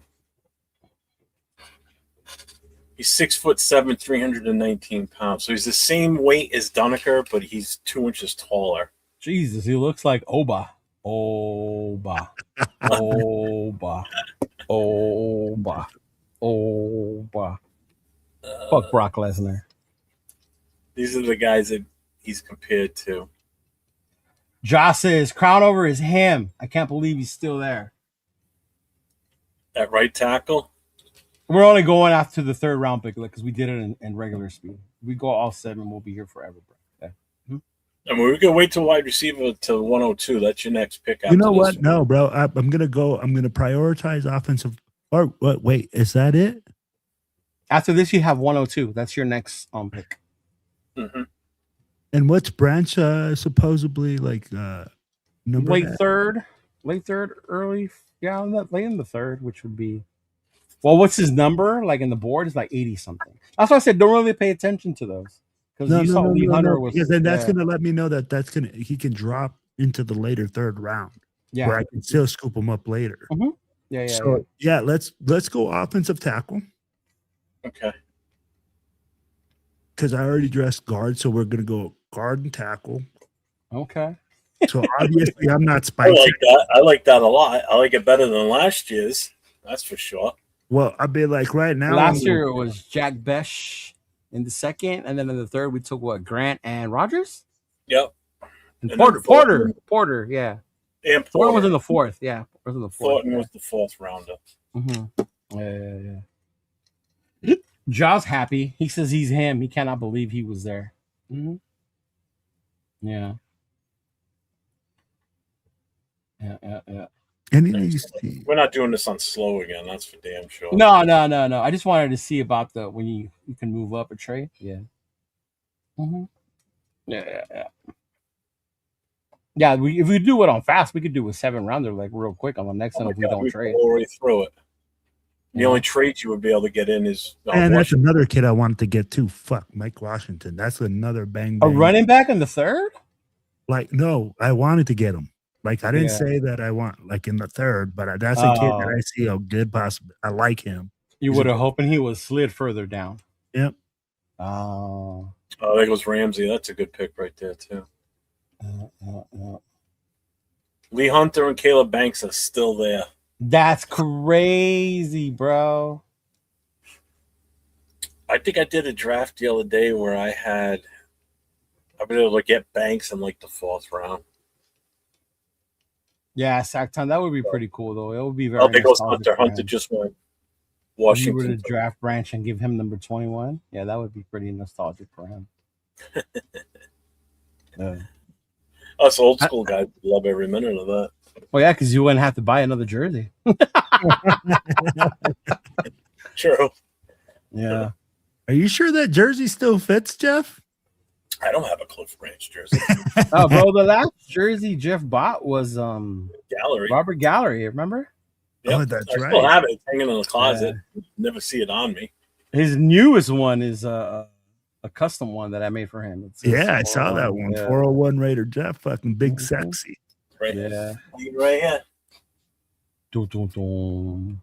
Taking it with me to Pittsburgh. Look at that wide receiver from Clemson barely went right now at 73. Yeah. Hey, is Branch still there? I haven't seen it pop up yet. I could have sworn somebody said he won't be there for 70. What? What? Yeah, he's still there. He's right here. Crazy. What's up, Where's the Wisdom? flag? What's going on, brother? Corn fed. Corn fed. I knew I was waiting. Somebody smelled the scarlet in the air and came in just to say, Jacoby's Caleb Banks is still there. yeah. Actually, I got some of the different ones. Oh, there goes Jacoby. Pittsburgh. Ooh, there goes Lane. Pittsburgh took him. Jacoby won Kenobi. That's pretty dope name, bro. That would be dope. Jacoby won Kenobi. And then you got the Mandalorian. Can you imagine the Mandalorian to Jacoby won Kenobi? Oh. Ah! I can see the t-shirt already. Yeah, but it won't happen though, so shh.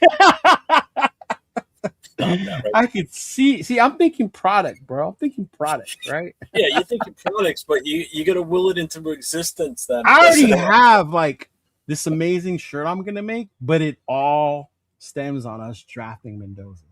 Oh my God. Yeah, it really does. There goes Allen, the running back.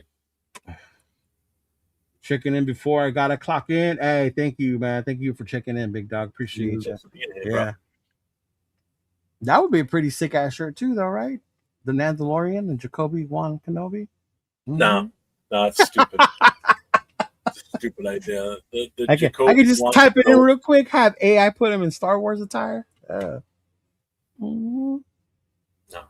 He's like, I got my food stamps ready for the Nando shirt.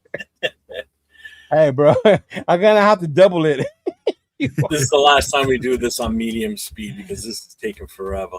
Yeah, I didn't realize it was gonna take that long. I thought it was faster than that, dude. So what's slow? Is slow even slow? Oh my God! It must give you like, but I mean, like, if you do it that way, you must be like, wheeling and dealing and doing all sorts of stuff, bro. Like doing a Jeffrey. You know, he did. Caleb Banks just went to the Texans. Oh, damn. Oh, what's his name's gonna love it. And they got him in the 3rd round. Yeah. Damn. Ja texts me. He's like, imagine that Mendoza shirts, and Mendoza tells everyone, I'm changing my number to 12. Everyone will want to refund. Hey, that's why I didn't do the jerseys, bro. It'd be an expensive fuck up. Yeah, I already told y'all, man. I would be the most petty motherfucker if I was the next person the Raiders sign. Give me number 15. But you're a guard. I don't care. Give me number 15. Patriots took a tight end. Big Citrus is still here, too. Big Citrus is another good one. Yeah. Branson Shedrick can be our 1 and 2. Shedrick actually went from running back to wide receiver. Yep.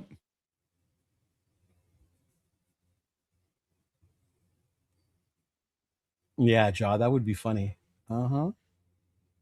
Oh my God! I saw LeBron James fans go crazy. They wasted $150 after he changes. Yeah, to 6. Idiots. I do remember that when he went to number 6. Yeah. Mm-hmm. Well, it's like when Kobe went from 8 to 24. Kobe changed his number, didn't he? He went from 24 to 8, or vice versa. Didn't Michael Jordan did the same thing too? He changed his number at one point. He did the year he came back. He used 45. Yeah. And then they lost that game to Orlando. Then the next year he went back to 23. Because remember that the story goes that guy told him 45 ain't 23. Yeah. And then the next game came out with 23, started getting fined. Be like an hour before we get to this. What's up, Brian? How you doing, brother? How you doing? What's up, Brian? Big luck. No, don't be trading. Who are you gonna trade up for? Unless there's somebody you really want. Bud Clark, that's a good one too, by the way. Well, the safety. Mm-hmm. Yeah, TCU. 8 to 24. That's what it was. Big luck. Thank you.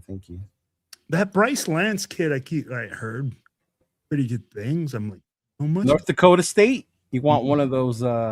What is it? FCS kids? FCS Division I players. Depending on what he can do, I don't. Is he a kicker? Can he? Yeah, like Miller and Tommy a lot. Didn't we have a touchdown Tommy and Cam Miller? Branch might make it. Branch might actually make it to 102. That's crazy. He's still there at 70? Wow. Bro, he's still there at 90. 40 picks later, and he's still there. I'm not. I told from what I've been seeing, most people say he's a late 3rd rounder. Oh, that would be late 3rd round. Mm-hmm. Yeah. Mm-hmm. We're getting there. Getting there. How many picks has he had already? Huh? How many picks has he had already? Will? 4. 4 or 5?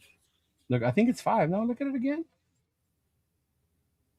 So I mean, check it out. Like this value-wise, right? Not to say this is better than having Mendoza. I don't want to start that argument. But this is what goes into the value-wise, right? Yep. Because if you don't trade away from the number 1, at this point, you're only getting 3 players? 4? Yep. Right? Yeah.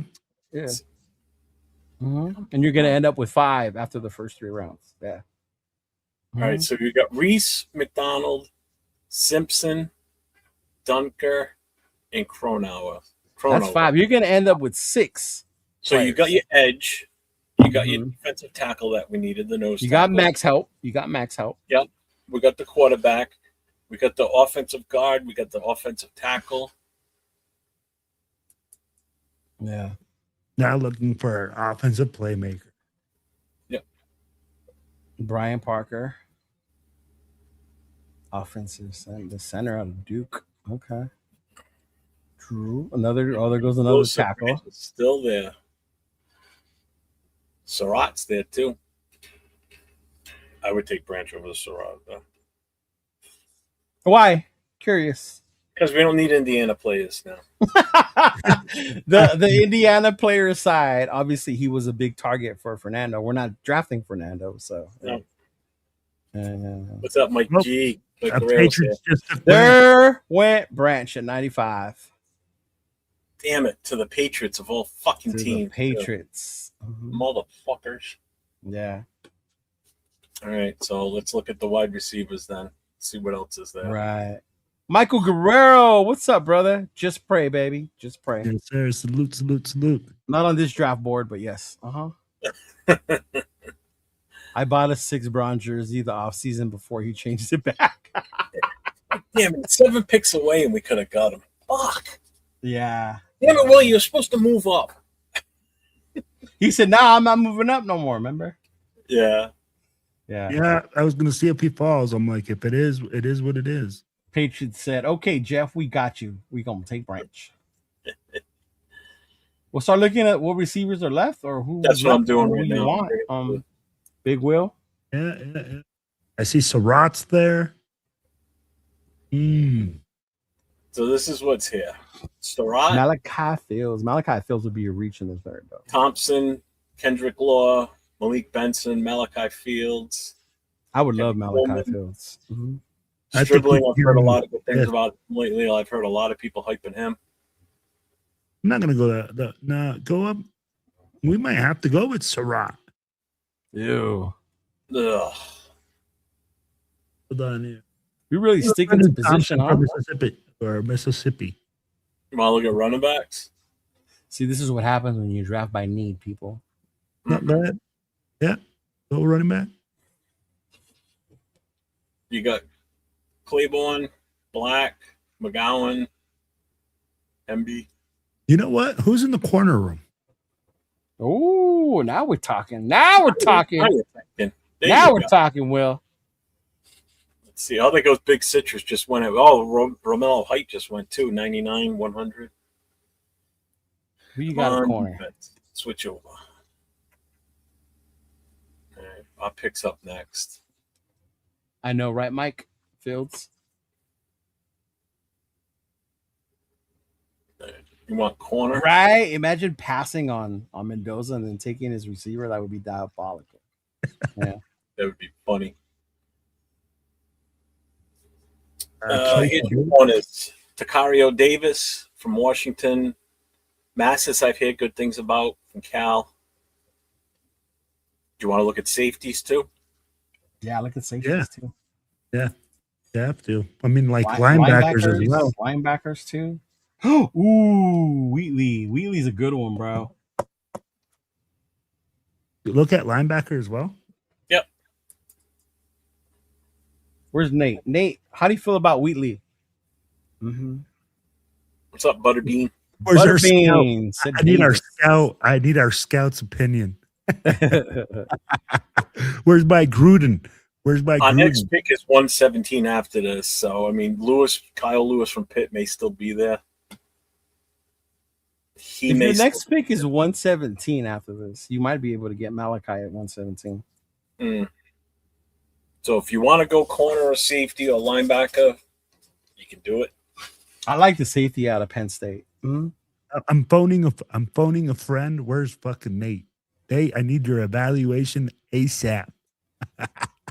So let's go. Michael says safety. Mm-hmm.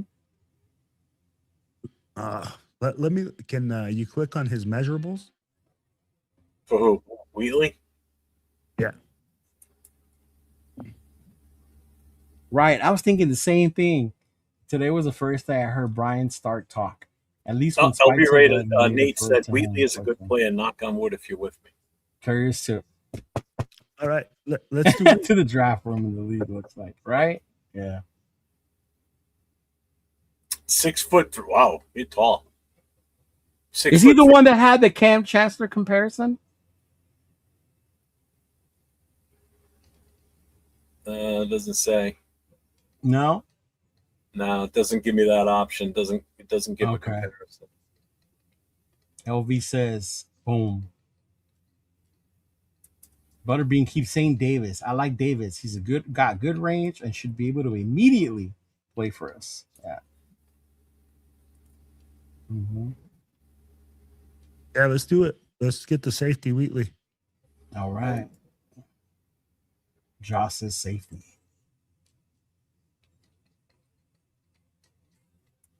And then we'll wait for the 117 and then you can end it, Jeff. Okay. Because if not, we'll be here till game 7. We'll be here till round 1 starts next week. We'll be here till game 7 when the Dodgers win the World Series again by then. So this is the big. No, that's not it.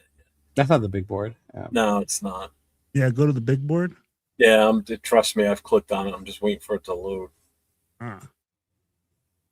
Surratt's still there. Lagging so bad. I'm surprised the Jets haven't taken Surratt. Don't you know you're supposed to take all of his Indiana players with him if you take Mendoza? Yeah, right. Brennan Thompson, the kid out of Mississippi State. I mean, in all honesty, in all reality, if we take Mendoza, we don't need to pick anybody else the rest of the draft. Why do we need anything else? Remember. Who won? Between the Chicago and New Orleans, who won?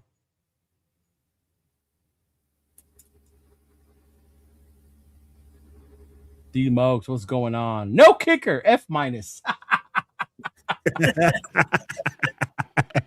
I told him, bro. I told him. If you wanted his Nick Janikowski, he didn't listen. Hey, I'm waiting till the 7th round, bro. Jonathan Taylor, what's going on, brother? Raider Nation is awesome. New Orleans, what's going on, brother? New Orleans won. Thank you. Mm-hmm. Logan Taylor, okay. Jacob Barton. Everybody in the house must be on the internet right now. What the fuck? Right? I've never had to take this long. None of those safeties are 3rd round worthy. I believe we're in the 4th round there, buddy. 4th round. So, yeah. We're in the 4th. Maybe his internet's lagging. Maybe. Obviously mine is. That's for damn sure. Right. Obviously ours is. Yeah. Tell Don to stop watching porn while you're live, bro. Come on now. I've been asleep for the last 2 hours already. Oh, Ja says Eric Rivers too would be a steal. Yeah. And this would be day 3. Yeah, right. We're slowly getting there. Almost. Kyle Lewis had a pick. Takario Davis. Fuck Surratt. Take Thompson. You want a corner, in all honesty? Massis is still here, and so's Takario Davis. I was going to say Takario Davis is there, so's Massis. Yeah. If they Malachi should still be there by 117, right?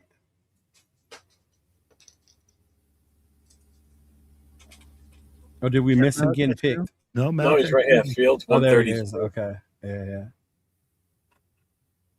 He's a big receiver. He can catch, and he can also run block. Would be 134. Oh Lord, we're gonna wait till that one. Wait, Jeff's internet said, "Oh no, you don't."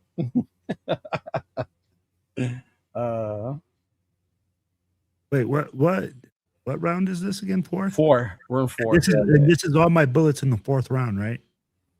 Yes. Yeah. Oh, there goes Thompson, the wide receiver. Look at that. He went before Surratt. I should tell you something. Crazy. Will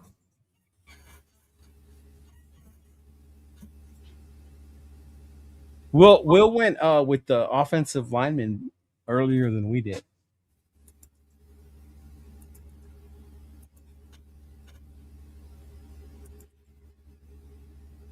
Will definitely is looking to help our QB and our run game, and the defense.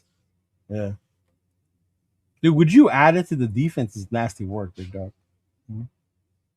Well, I'm seeing here, and I'm trying to see who would fit better for Alanza. You're 5 picks away anymore, man. I'm looking. Oh, did they already draft Takario? Oh, yeah, the fucking Broncos. For corner, yeah. Mm-hmm. I'm not shocked at that, to be honest with you.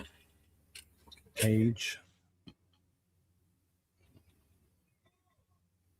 What is that shit, aging one? What green shit they're drinking? Oof.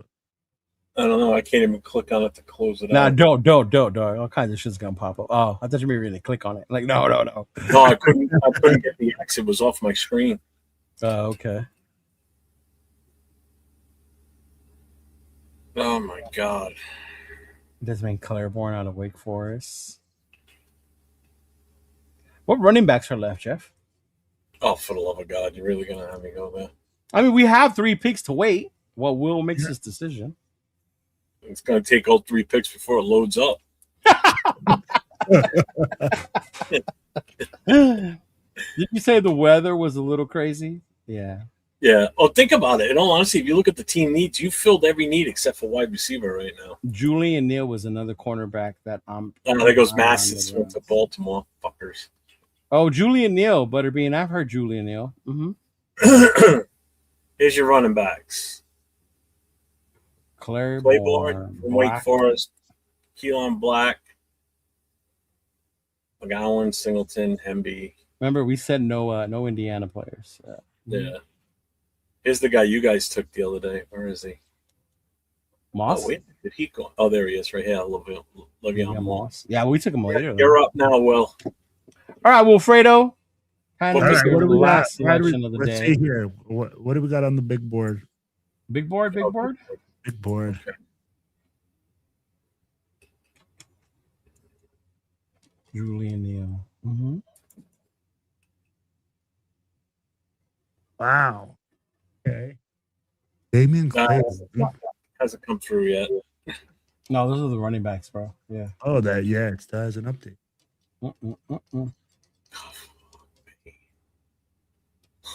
This is horrible. Hey, was LV Gear there at the event? Did he go? No, he wasn't, man. I'm like, I didn't see him there. There you go. There we go. Here's your big board. This is what's available. We don't need running backs. We need a wide receiver. So your options are Surratt, Kendrick Law. I mean, you can take any wide receiver you want. Doesn't matter. So we still need a corner if possible, but a wide receiver is definite, I think. Mm-hmm. Yeah, and honestly, Garrett Nussmeier. Malachi Fields is here still. Malachi.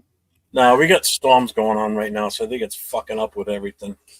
Yeah. let me ask you this, Cheeto. Since you know Malachi Fields, when you see Malachi Fields, is he a possession guy? Is he a speedster? What do you consider? He doesn't have like track speed like Burner. Like, oh, look at Dalton Thornton ran a 4.3. Like, I don't know if it shows what his 40 is, but he does have good game speed, great hands, can run routes, good blocker. To me, he's a complete wide receiver with hands. Yeah. Why is he being evaluated so lowly then? Or so The production, the numbers weren't there. Notre Dame was a 2 running back team system.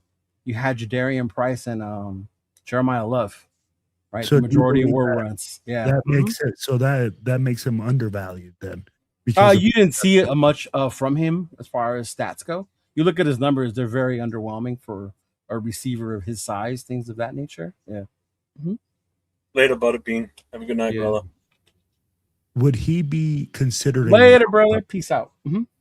Is he a route runner? Oh yeah. I think he definitely do that. Yeah, can find space, get open. He bailed out a CJ Carr, freshman quarterback, a lot of times. Yeah.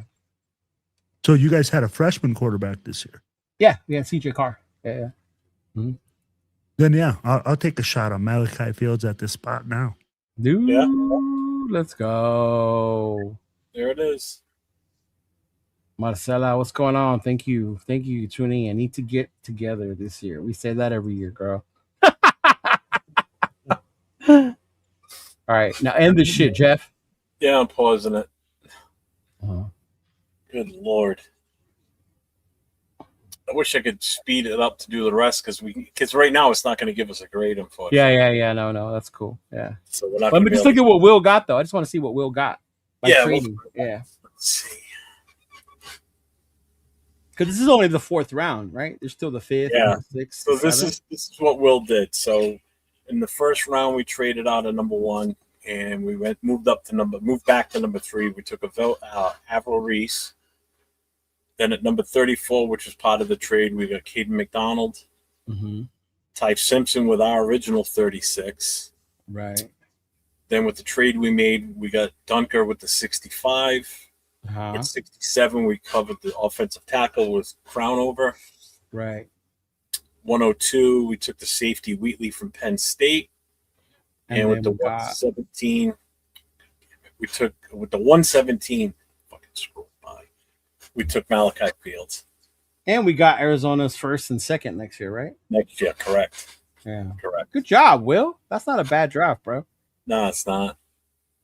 Yeah. Well, so basically what this tells you is you've with Ty Simpson, there's no pressure. You know what I mean? There's no need to rush him in. Let him work. Let him bide his time, basically. You know? I'm glad you brought that up. Is the pressure to start him more on the fans or on the coaching staff? Because I think by signing Cousins, the staff has alleviated the pressure on themselves to be forced to start him. You know what I mean? I think more is it's what the fans want. Then let's be real. Coaches don't give a damn. They're like, look, dude, I'm here to fucking win games. Yeah. They want to win games. They're not paid to go and play players because the fans like them. Okay. Yeah. Right? Like the pressure, the only people that say this guy has to start is the fans. The coaches don't give a shit. The coaches want exactly what Kirk Cousins said. I want the best player to play because I want to win now. Right. Mm-hmm. Coaches are not getting like, oh, people go like, oh, well, you got to give them a chance to make these mistakes. No. Well, when you're losing games, your coach's security blanket isn't fucking there. Now, this being their first year, Jeff, would you give the coaching staff a pass if it was a bad year like Carroll's last year? Win-wise. I think they get a pass this year, without a doubt. Yeah? Okay. Yeah. I mean, I would have given Pete Carroll a pass too his first year, but here's the I really wouldn't have, because he comes in with all kinds of head coaching experience, Super Bowl winning head coach, everything that came with him, his past history. Things should have been different last year. You expected more based on the pedigree that he was coming in with. Okay. This year it's, Kubiak's first time ever as a head coach at the pro level. Yes, he's been a coordinator for the longest time, but this is his first chance as the guy, the top dog. Right. And now he's, instead of worrying about just the offense, he has to worry about the entire team from start to finish. So more pressure is on him, but do you still get? You got to give a guy time. Expect growing pains and be patient. Fans are not patient. If he pulls off 2 wins again this year, the fans are already going to be screaming to fire his ass, fire Spike Tech. I hope not. I really hope not, bro. And that's where I try and come across the fans. It's like, you got to be patient. Don't set the bar so high so you're disappointed. Set the bar low so when they exceed it, you're happy. Because we've been patient for 40 years, Jeff. 10 wins, you're going to be let down at the end of the season if we don't hit the 10 wins or if we don't make the playoffs. Right. That's what drives me nuts. That's what I try and convey to fans when I talk. Don't overshoot your expectations. Aim low. Keep them expectations low. Yeah. Now, Will, I'll ask this one to you. Based on what Jeff was saying about keeping your expectations low, what about those fans that don't want Cousins to start because they think we need to keep losing so that we can pick top again next year for a Jeremiah Smith, right? So where is the balance? You know what I mean? So I will say this, right?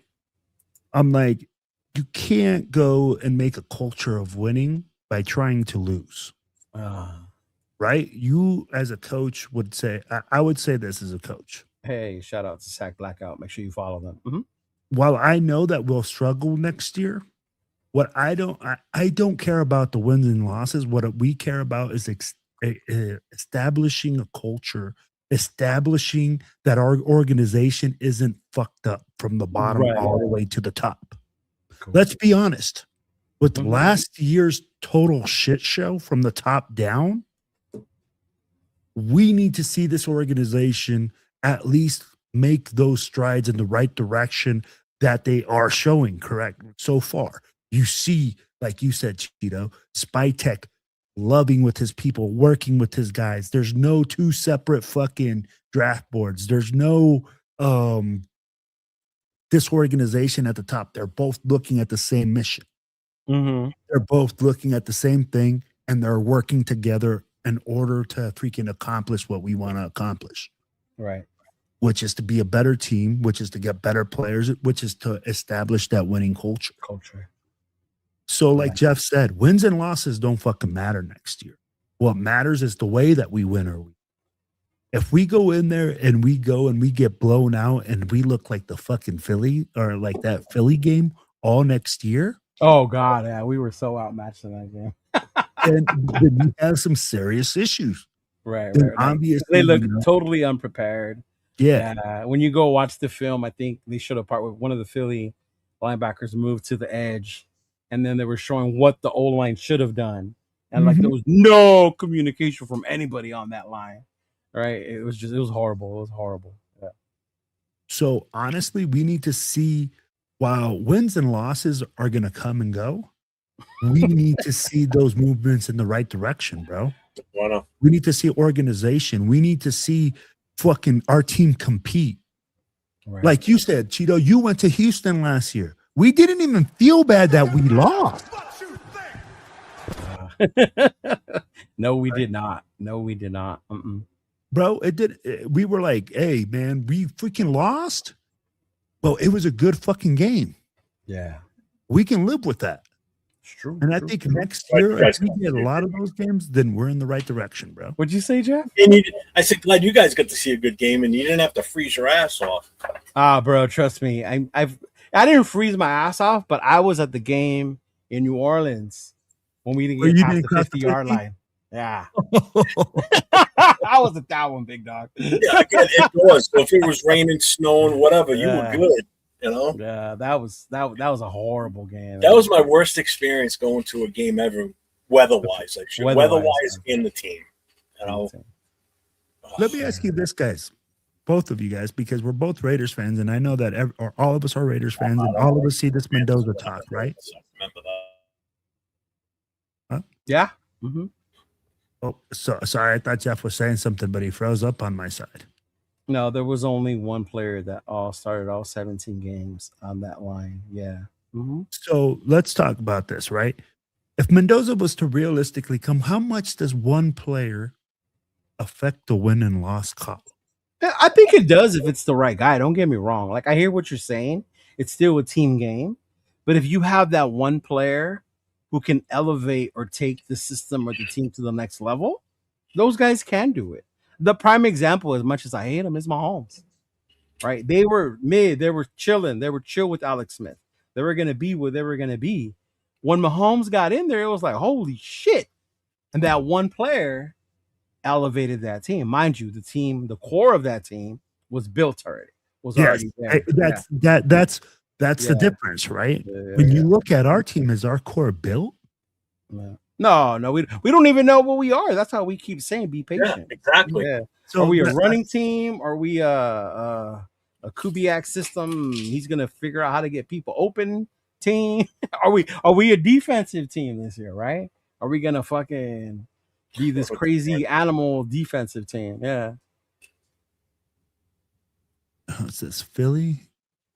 Bad when you guys Philly against my Cleveland Browns. Thoughts on how many games rookie versus Kirk starts next year? Kirk has to start, right? I'll take the first one on this one, Ernie. What's your last part of the question? I think he doesn't have to start. I think if they stick true to what they say, whoever's playing the best will be the one to start. Mm-hmm. I mean, we saw it the year with Schaub and Carr. Obviously, Carr was playing way better than Schaub, so everyone was for Carr starting. If we go into this preseason, not just training camp, right? Oh, Hondo said this kid looks amazing in shorts and shirts. No. If we see it, right, on the field, like the throws, the plays, the ability, Kirk looks like he's sluggish and Nando's out there, boom, then you got to go with the guy who's playing better, in my opinion. That's what I think. Yeah.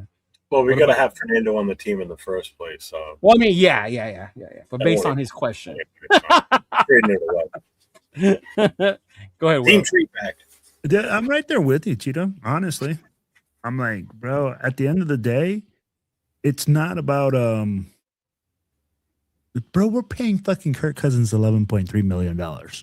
We're paying him 1.3 or 1.3 and the guaranteed of 10, right? Right, which doesn't count against the cap. Doesn't count against, but I'd be changed to Mark Davis. But like, I'm just saying 11.3, just like it's chump change for what we're doing. Right. So regardless, it doesn't mean that Kurt has to start. No. But what you're doing is making that room more competitive. Yeah. You're not just handing fucking Fernando Mendoza the keys and saying, oh, guess what? You're a rookie quarterback. We're going to start you. We're going to put you out there and get pounded, and you're not even ready. Well, it's also taking the pressure off of the rookie himself. It's taking the pressure off the whole offensive side of the ball and the coaches, because there's no pressure to push him out there right away. You know, if we didn't have Kirk Cousins, then all bets are off. Now it's who's the better in training camp. That's what changed when we signed Cousins. And that's just what Kirk Cousins gives us this season, is that flexibility, that comfort level, the ability to kind of take our time. The team to take their time and not rush the kid out there. Wait till he's definitely shows that he can go out there and lead the team.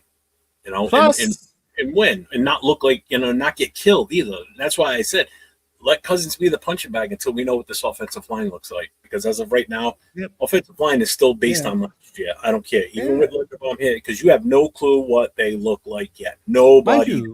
Even with Dennison, even with the coaches we have with the center, it's a new blocking scheme. Mm-hmm. The Raiders have a horrible history of zone blocking in our franchise history for some reason, right? Mm-hmm. That's the other part of it too. They're gonna have to learn. Yeah. And you know what? I saw a comment here that said, only the best players can overcome coaching. There's no fucking team that can overcome bad coaching. Tell me what team has won the Super Bowl where you go like, oh, that was shitty coaching. I know a team that made it with a shitty coach, but they didn't win. No, I mean, like that won the Super Bowl with shitty coaching. Who are you talking about? Hey. Who am I talking about, Jeff? Bill Callahan. Fuck Bill Callahan. Right. Even that mighty Raider team couldn't overcome bad coaching that game. I wish he would have had a meltdown the night before the game, and Gannon would have just run the offense at that point. Let him do it from the field, because he would have been changing shit out there. Right. Uh-huh. Yeah. He said, I've never heard anyone in the chat you're missing the chat because I see it all the time. Why keep preaching? Why? Maybe you're not seeing it here, but it's get preached on other shows, other things. It's a thing. Maybe not in your universe, but we've definitely seen it say that Trust one player me, it's out there.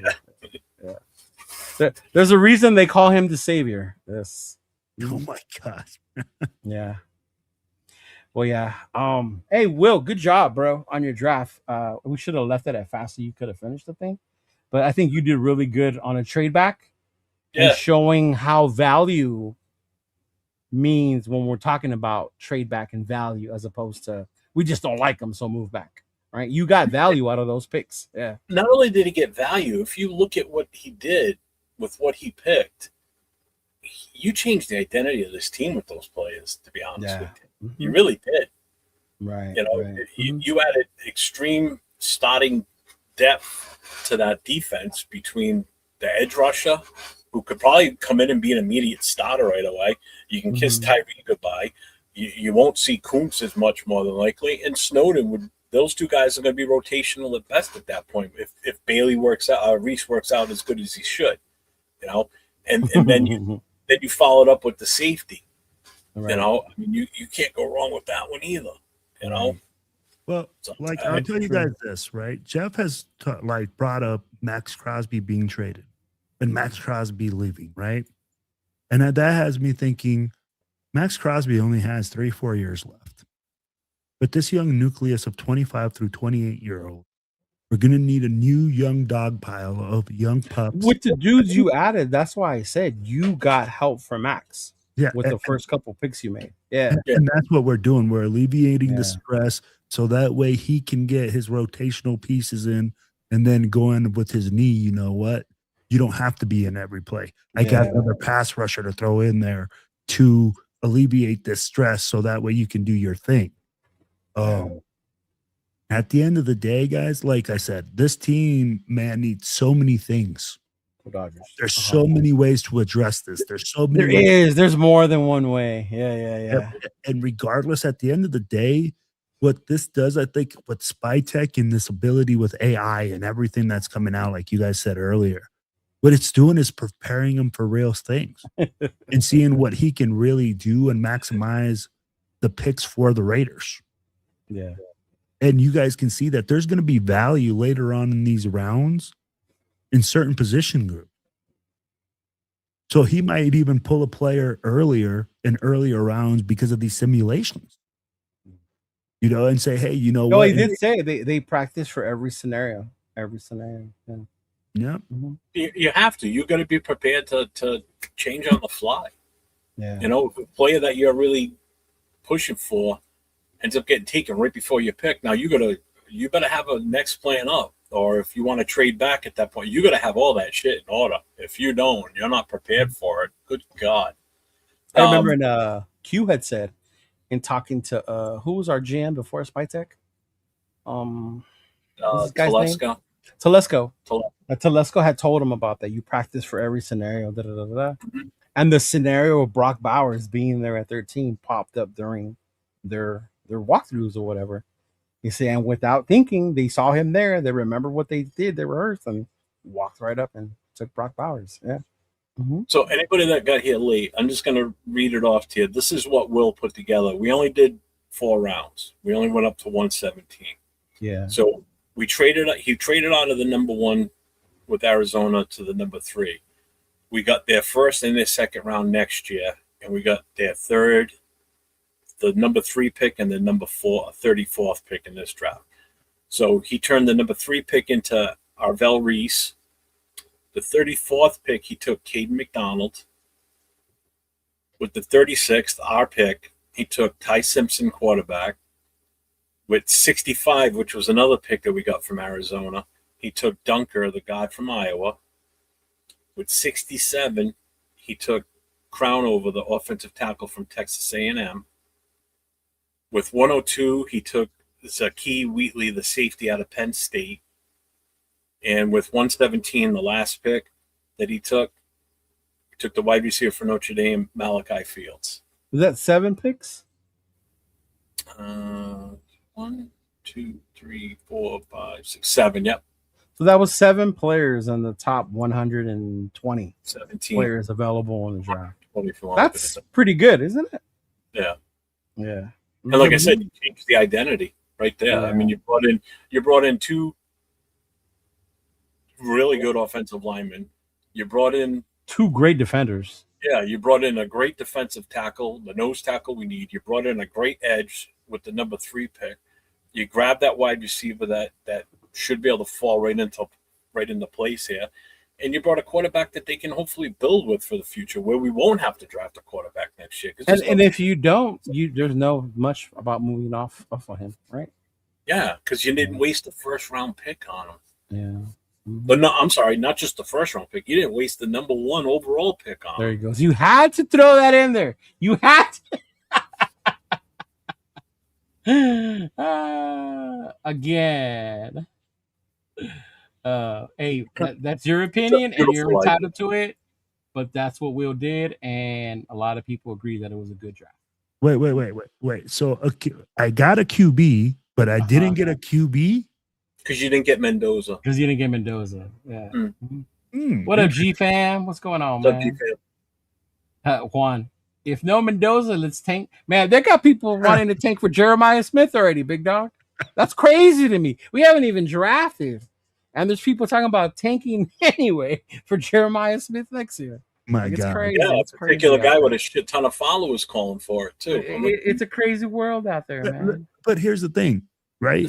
We talk about how do you win games. Even with Mendoza, we need to run the fucking ball.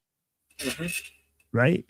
So at the end of the day, if we build all these things around Kirk Cousins and we build an offensive line, we get the weapons. Well, we have a QB. This is what kills me. People say we don't have we didn't take a QB or we don't. There's more than Mendoza in this draft at QB, and Wolf just did it. And we got Kirk Cousins, so whatever. Hey, what did we Kirko say? Chains, baby. Patrick Mahomes did. He came into an already built house and just put on like the finishing. With a great coach too. Don't get me wrong, but yeah, it was a great. Now we have like if again, Kubiak turns out to be a great coach. Mm-hmm. If we build a great structure around a future quarterback, whoever it is, right? What are we complaining about? Yeah. Absolutely nothing. You know. Oh, big! Like I gotta send you a picture.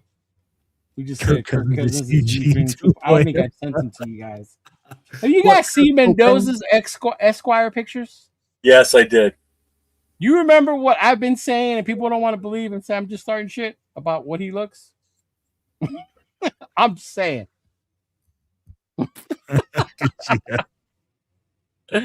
But yeah. Oh, bro.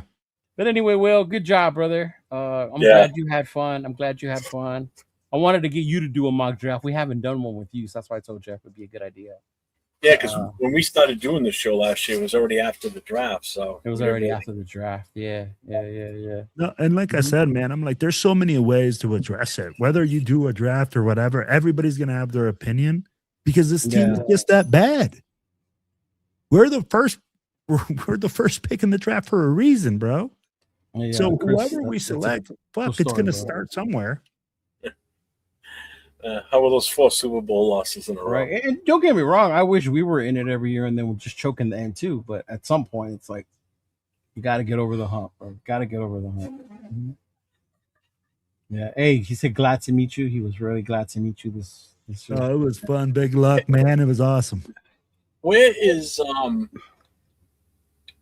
Denton, Texas, in regards to where you guys were? Big luck. I have no idea. Big luck. Where's Denton, bro? Big luck, you will. Yeah, I think he's asking Big luck. Yeah. Shoot. I know Will won't have a clue. Hell no, bro. But anyway, those of you that follow us, thank you. We appreciate it. We will be back tomorrow. Me and Jeff will be here with the boys. We will be back on with Nate, LV Raider 10. And of course, our boy Jay Raider will be on tomorrow with the Connection Show. Yeah, it'll be fun. Mm-hmm. Yes, sir. Right. Well, what else you got going on this week? Yeah, man. So I'll be doing live on Thursday night, Silver and Black Radio podcast. We'll be joining with the crew, just shooting. You know what? Hold on, Will. Real quick, hold on. Yeah. The disrespect of some followers, right?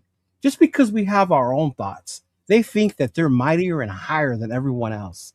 Like, what in someone's mind who has no ties or works for an NFL team makes them think that their opinion is worth more than anybody else's, right?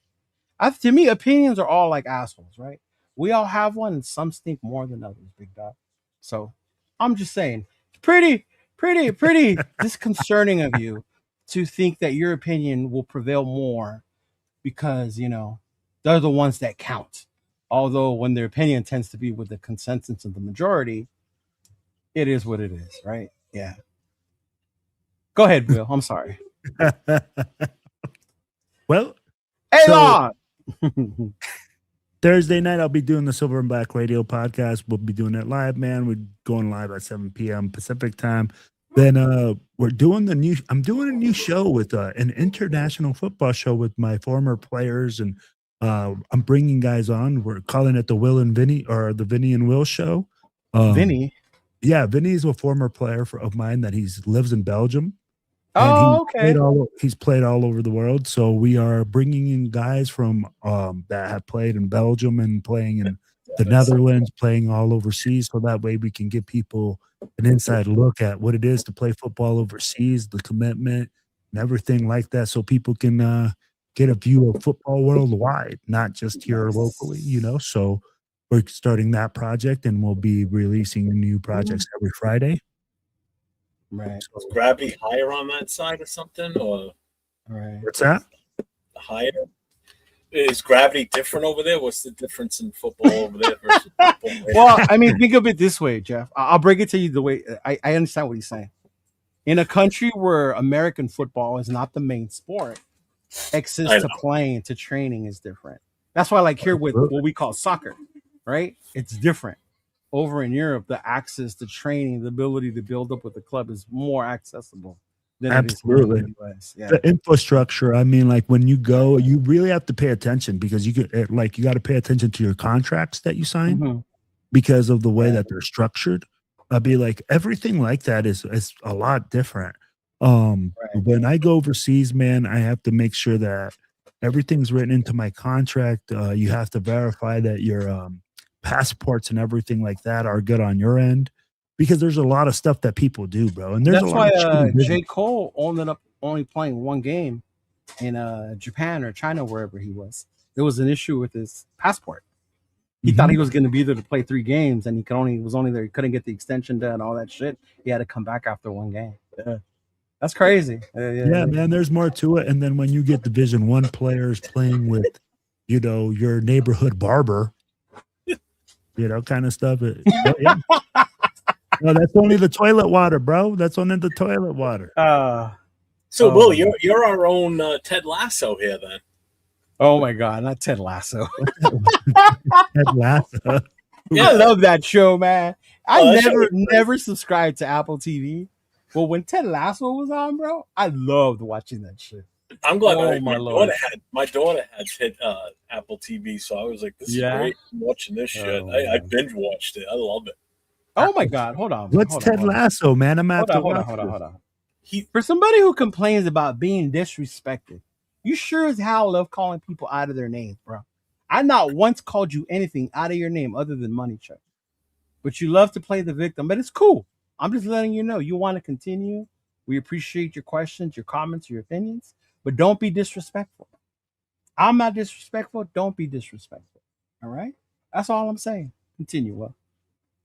What's Ted Lasso? That's what I want. Ted Lasso is a great show, bro. It's about this American guy who gets hired to coach a club in Europe. It's in England. In England. And basically, he's bringing like our thought processes and all that stuff, right? And it's just that's exactly how it is. Yeah. I mean, like, and I was. But Ted Lasso's hilarious, though. Just letting you know. Yeah, but I'm not funny. Well, here's the thing with Ted Lasso. Here in the United States, he's a football coach. When he goes over there, he's a football coach, but he's coaching soccer, a sport that he's never coached before. No. They bring him over because of how well he did as the coach here in the United States. Yeah. But they were kind of bringing him over to hopefully do shitty, but around and just turn the team around, and they were just awesome. It's a great show. Right. It's a great show, bro. It's fucking hilarious. He even brings his assistant with him, who's even funnier too, bro. But yeah, you gotta watch it. It's a good show. Yeah. I'm gonna say something that's like you have to have a passion, bro, when you go overseas because you don't get paid as much as like everybody expects. So I'm like the passion has to be there, and the culture is cool, man. I'm like seeing the world, man. What a fucking blessing, bro. I'm like, at the end of the day, bro, like I can't complain. But it's definitely cool. I like that because we're bringing different things. I mean, like, and when we talk football here in the United States, we talk about everything, how it happens here. It's 100% opposite over there. So, yeah, man, I'm like, I hope you guys are able to watch the show. We release every Friday. We bring on coaches, we bring on players, all sorts of stuff, bro. Okay, that'll be dope. That'll be cool. Different. I was waiting for that. I said, right, if you disrespect, you're going to be put in timeout. I wasn't touching. I was going to let you do it. You cannot come up here and complain about disrespecting when you're the one disrespecting people. Well, here's the thing. Again, you don't like what someone says, then guess what? There's other YouTube shows you can go watch. Go watch somebody else then. If you don't like what you're hearing here, I could give two shits if you stay or not. If you want to stay, great. Then we're going to have a good time. If you're going to be kind of douchey about it and you're going to cry in the chat, then fucking go somewhere else where you're not going to have to deal with it. So I don't care. And I mean, like, here's the thing, right? I don't beat something to say, get on a fucking mic and get yourself a little fucking cheap ass camera, turn your computer on just like you just did to comment and fucking start your own YouTube channel. Yeah. It's only an opinion. Yeah, I'm like, exactly. I'm not saying here saying, hey, this is the way it's got to be. It's funny to me. I have to say. No popcorn, nothing to see here, folks. Show's over. Yeah, what it is, It'll just be interesting to tune in tomorrow. All right, it'll be interesting to tune in tomorrow. Oh shit! Right? Yeah. No, big luck. The reason I'm asking is one of the guys from my chapter. He just bought a house in Texas. He's moving from Rhode Island down to Denton, Texas. And I told him I'd figure out what's the closest chapter so he can kind of. Yeah, we'll get him covered. Oh. I need to let him know who he needs to reach out to out there. I just don't know who's near where. This panel don't want me to start a channel. Yeah, I do, bro. Do it. Yeah, go for it, man. People think you're the craziest person, man, living in Texas, but loves the Dodgers and the Lakers. Yeah. Bro, and his wife is so fucking nice, bro. I don't know how she puts up with Big Luck. Wow. She's so nice, bro. Denton is nice. He said Denton is nice. What chapter's the closest? Well, what's the closest chapter from there? Big Luck. He had said it was close to north of Arlington. He said. He said Arlington. I don't know the chapters over there without looking. Well, I figure Will would know. Mr. There's so TBA. many chapters in Texas. It's crazy. That's why, and I don't want to give him the wrong one. Uh, I can get it arranged. Hold on here. I disagree with Jeff all the time about Mendoza, but I don't be disrespectful. 805 talk bad about Mendoza. he says I don't go to 805 Shadow. Hey, that's gonna be Fort Worth. Hey, that's gonna be Fort Worth. Dallas, Fort Worth. Dallas, Fort Worth. Yeah, Becca's the president. Becca. We'll get you hooked up with She's Becca. the one that just took over, right? Yeah, she just took over. Okay. All right. Yeah, I'll need to get her info so I can get it to him. So you Yeah, can I'll reach send out. it to you. So, yeah, so Leo and I will be on tomorrow night with the Raider Connection, like you said. And then Thursday night, it's Nate and I. Make sure you tune in for that, provided Nate makes it this week on time. Why wouldn't he? Because he got asked to stay late last week. Oh, so, that's right. He did. and I'm not doing the big board by myself. I want him there. It's something that he came up with, and I don't want to do it without him. But it's the last chance we're going to get to do it before the draft. So we are going to do a big board. We're going to go up to the 36. Take care, Josh. So we're going to do the top 36 players. We're going to rank them by skill level, position, a true ranking. Not going to rank them based on what the Raiders need. We're going to rank it as number one. It will be. I guarantee it. Probably. Mendoza won't be number one because he's whatever. I'll get into it anymore. And then Friday night, my no huddle, which is open to all fans of all 32 teams. So anybody in here that's a fan of another team in the NFL, check in on my channel on Friday night, 9:00 Eastern, 6:00 Pacific. It's an open live call-in show, and I talk about all NFL teams, not just the Raiders. So, and then Saturday night, Raider Nation Voices, where we take live call-ins and we talk nothing but Raiders. Myself and Jason, Raiders first down. So I'm good. You guys done? Yeah, good job. Sir. Well, proud of you. Let's fucking go Raiders, bitch. Everybody stay safe. Go Raiders. Don't be disrespectful. Yes. This has been a public service announcement.